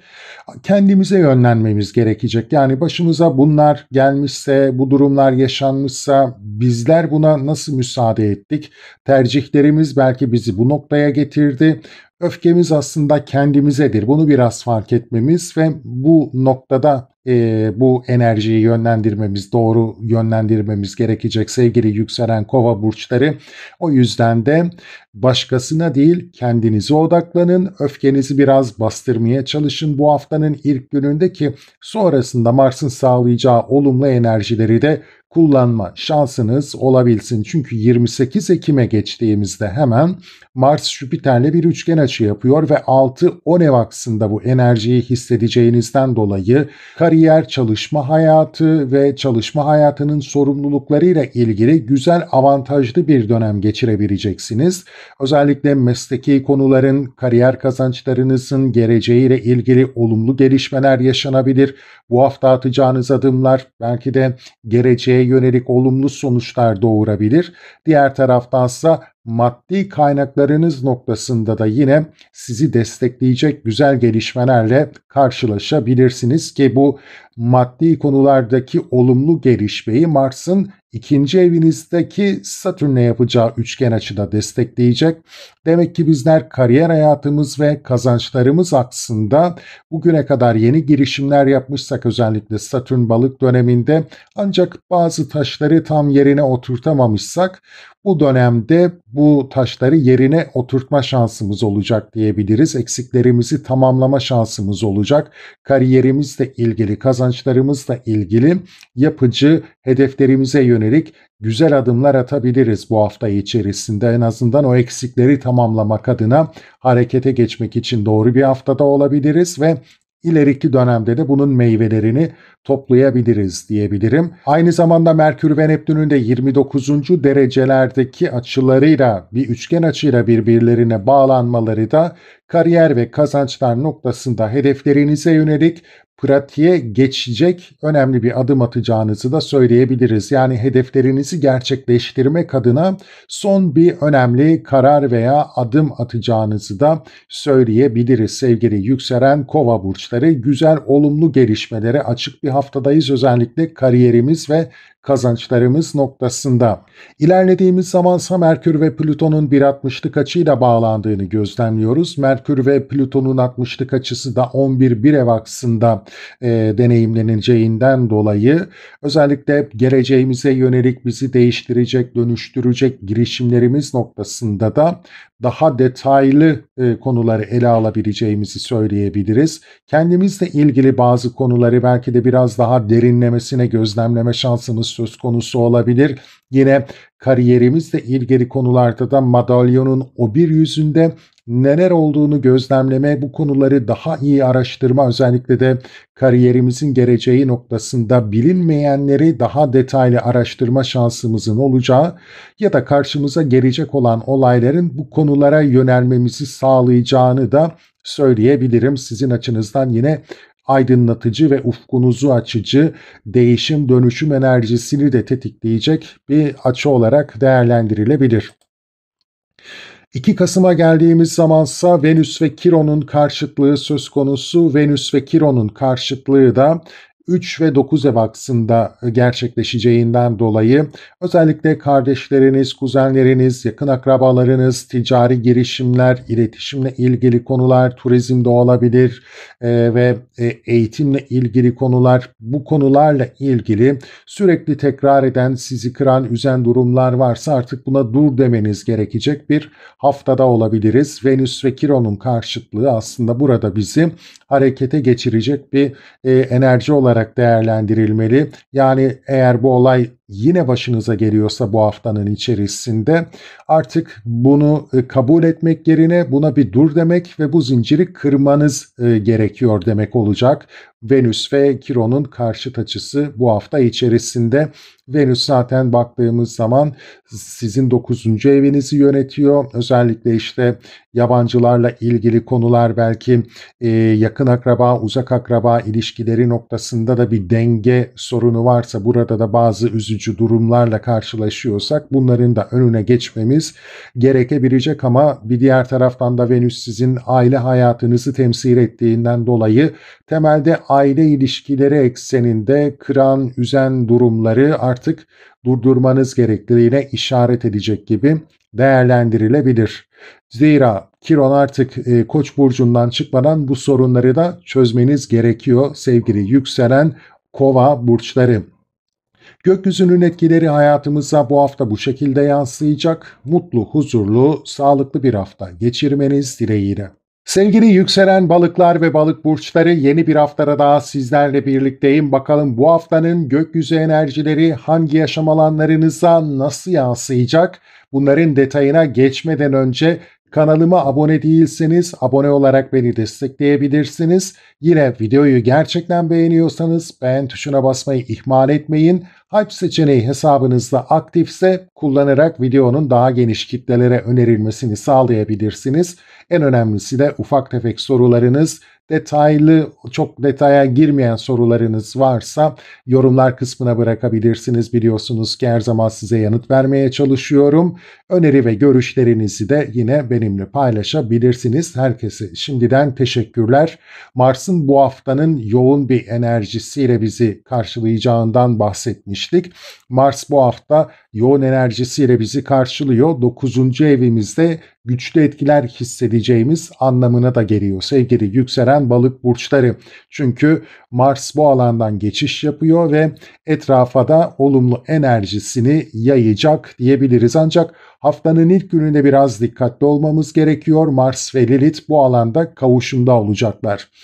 Yabancılarla ilişkilerimiz, meslekte yükselme, terfi alma, meslekte uzmanlaşma, daha geniş kitlelere ulaşma, yüksek eğitim, yabancılarla iletişim, ticaret, her türlü bağlantı, belki sosyal medya girişimleri noktasında biraz dikkat etmemiz gerekebilir. Bu konularda bir patlama noktasına gelmişsek, biraz agresyon yüksekse bu alanda yaşadıklarımız, deneyimlediklerimizle ilgili karşımızdakilere öfke kusmak, onları manipüle etmek, onlardan intikam almak yerine biraz kendimize yönelmemiz daha sağlıklı sonuçlar doğuracak gibi duruyor. Çünkü Lilith aslında biraz da kendi öz eleştirimizi yapma, kendi gölge yanlarımızla yüzleşmek için bizi destekleyecek. Mars ve Akrep Burcu enerjisi de yine o kişisel gelişim, dönüşüm ve farkındalık enerjisini güçlendiriyor. Ama Lilith'in tabii ki bu enerjiyi karşı tarafa yansıtma potansiyeli de var. İşte biz bunu bu hafta yapmamalıyız. Kabahati biraz kendimizde aramalıyız şeklinde de yorumlanabilir. Bu olaylar, bu durumlar, bu olumsuzluklar karşınıza geliyorsa buna kim müsaade etti, kimin tercihleri sonucunda bunlar yaşandı? Bunu biraz iyi analiz etmeniz gerekecek. Çünkü eğer bu enerjiyi doğru yönlendiremezsek, doğru kullanamazsak haftanın ilk gününde devamında Mars'ın sağlayacağı o pozitif enerjileri pek de kullanamayabiliriz. O yüzden gerçekten önem arz ediyor. Lilith ve Mars'ın kavuşum enerjisini haftanın ilk gününde doğru değerlendirebilmemiz. Hemen akabinde Mars Salı günü Jüpiter'le bir üçgen açı yapıyor. 5 ve 9 ev aksında olduğundan dolayı yeteneklerimizi geliştirme, yeni girişimler yapma, bu belki az önce bahsettiğim konularda olabilir. Meslekte yükselmek adına yeni girişimler yapmak, belki uzmanlaşmak adına ya da yabancılarla yeni bağlantılar kurarak iş girişimleri yapma, aşk hayatımızla ilgili olabilir. Belki yine bir diğer taraftan çocuklarımızla bağlantılı olabilir. Sportif konularda da olabilir. Ama kendimizi ortaya koymaya çalıştığımız, yeteneklerimizle ortaya koymaya çalıştığımız konularda fırsatlar, avantajlar yakalayabileceğimiz önemli bir haftada olacağız. Kendimizi geliştirmeye açık olmamız gereken önemli bir haftadayız sevgili yükselen balık burçları. Jüpiter zaten sizin de klasik yöneticiniz olduğundan dolayı şansları kaçırmamaya çalışın. Mars sizi bu alanda destekleyecektir, harekete geçirecektir. Gelişim, değişim, dönüşüm ve belki de yükselme şansımız söz konusu olacak az önce bahsettiğim tüm 9. ev konularında. Jüpiter bir diğer taraftan da kariyerinizi temsil ettiğinden dolayı kariyer konularıyla ilgili avantajlar ve fırsatlar da söz konusu olabilir. Hemen akabinde Mars bir gün sonra Satürn'le üçgen açı yapacağından dolayı ve Satürn'ün de sizin burcunuzda olmasından dolayı bu konular temelinde kendinizi ne kadar yapılandırdınız, kendinize ne kadar yatırım yaptınız geçmiş süreçte buna bir odaklanacaksınız ve eksik gediklerinizi bir tamamlama şansına sahip olacaksınız diyebiliriz. Evet, Satürn balık süreci biraz zorlu geçmiş olabilir, kendinizi yeniden yapılandırma çalışmaları sizi yormuş olabilir ama yine de arada eksiklerimiz kalmışsa bu eksikleri tamamlamak için kullanabileceğimiz güzel bir fırsat. Özellikle de geleceğimizi şekillendirmek, gölge yanlarımızla yüzleşip bunları da temize çekmek adına kullanabileceğimiz bir enerjiden bahsedebiliriz. Diğer taraftan Merkür ve Neptün'ün de 29. derecelerde birbirlerini üçgen açıyla görmeleri yine 1 ve 9. ev noktasında aksında size önemli ve son bir kritik karar verdirme olarak da değerlendirilebilir. Bu olumlu bir karar olacaktır. Daha fazla baktığımız zaman özel hayatınızı şekillendirme, özel hayatınızla ilgili olabilir, kendinizle ilgili olacaktır, imajınızla ilgili olacaktır. Yine dünyaya bakış açınız, yaşam felsefenizle ilgili önemli bir karar alacağınızı da düşünebiliriz. Bu noktada yeniden dönüşümle bağlantılı da güzel bir etki yaratacaktır sizin üzerinizde. Diğer taraftansa ilerlediğimizde yine bir gün sonrasına geçtiğimizde Merkür ve Plüton'un da bir 60'lık açısı söz konusu olacak. Merkür kariyer evinize geçmiş olacak. Bu dönemde kariyerle ilgili konuları yüzeysel geçmemeye çalışın. Merkür enerjisi çok iyi çalışmayacaktır kariyer alanınızda. O yüzden de resmin bütününü görmek için büyük bir gayret göstermeniz gerekecektir. Bu size avantaj sağlayacaktır. Merkür ve Plüton'un 60'lık açısı da özellikle kariyerle ilgili konularda sizden saklananların, gizlenenlerin, perde arkasında dönenlerin açığa çıkma zamanı olarak da değerlendirilebilir. Bu konuları görme şansınız ve açığa çıkarma şansınız olacak. Olaylar, gelişmeler aslında bir noktada sizi buna da yönlendirecek diyebiliriz. Bir dedektif edasıyla sizler mesleki konularda madalyonun karanlık yüzünde neler döndüğünü görme şansına da sahip olacaksınız diyebiliriz sevgili yükselen balık burçları. Plüton da aslında yine 9. evi yönettiğinden dolayı o kendinizi geliştirme, meslekte yükselme gibi konularda önünüze bazı engeller çıkıyorsa bunun perde arkasında nelerin döndüğünü de daha net görebileceğiniz bir hafta geçirebilirsiniz. Haftanın son gününe geldiğimizde Venüs ve Kiron'un karşıt açıda olduklarını gözlemleyeceğiz. Venüs ve Kiron'un karşıtlığı da sizin 2-8 ev aksınıza işaret ettiğinden dolayı Kazanç ve harcamalarınızla ilgili süregelen, tekrar eden problemler, sizi üzen, yaralayan durumların yeniden gündeme gelme ihtimali yüksek gibi görünüyor ama artık bizim buna bir dur deme zamanımız da geliyor sevgili yükselen balık burçları. Çünkü Kiron Koç burcundan çıkmadan önce bizim bu gidişata bir son vermemiz gerekecek. Belki de artık neyi yanlış yaptığımızı çok daha net görmemiz gerekecek. Kişisel kazançlarımız, alacak verecek, borç gibi alanlardaki dengeleri biraz dikkatli değerlendirmemiz ve geçmişte özellikle maddi konularda yaşadığımız kırgınlıkları, belki çöküşleri, ekonomik zorlanmaları yeniden yaşamamak adına bu süreci iyi değerlendirmemiz gerekecek, iyi analiz etmemiz gerekecek ve bu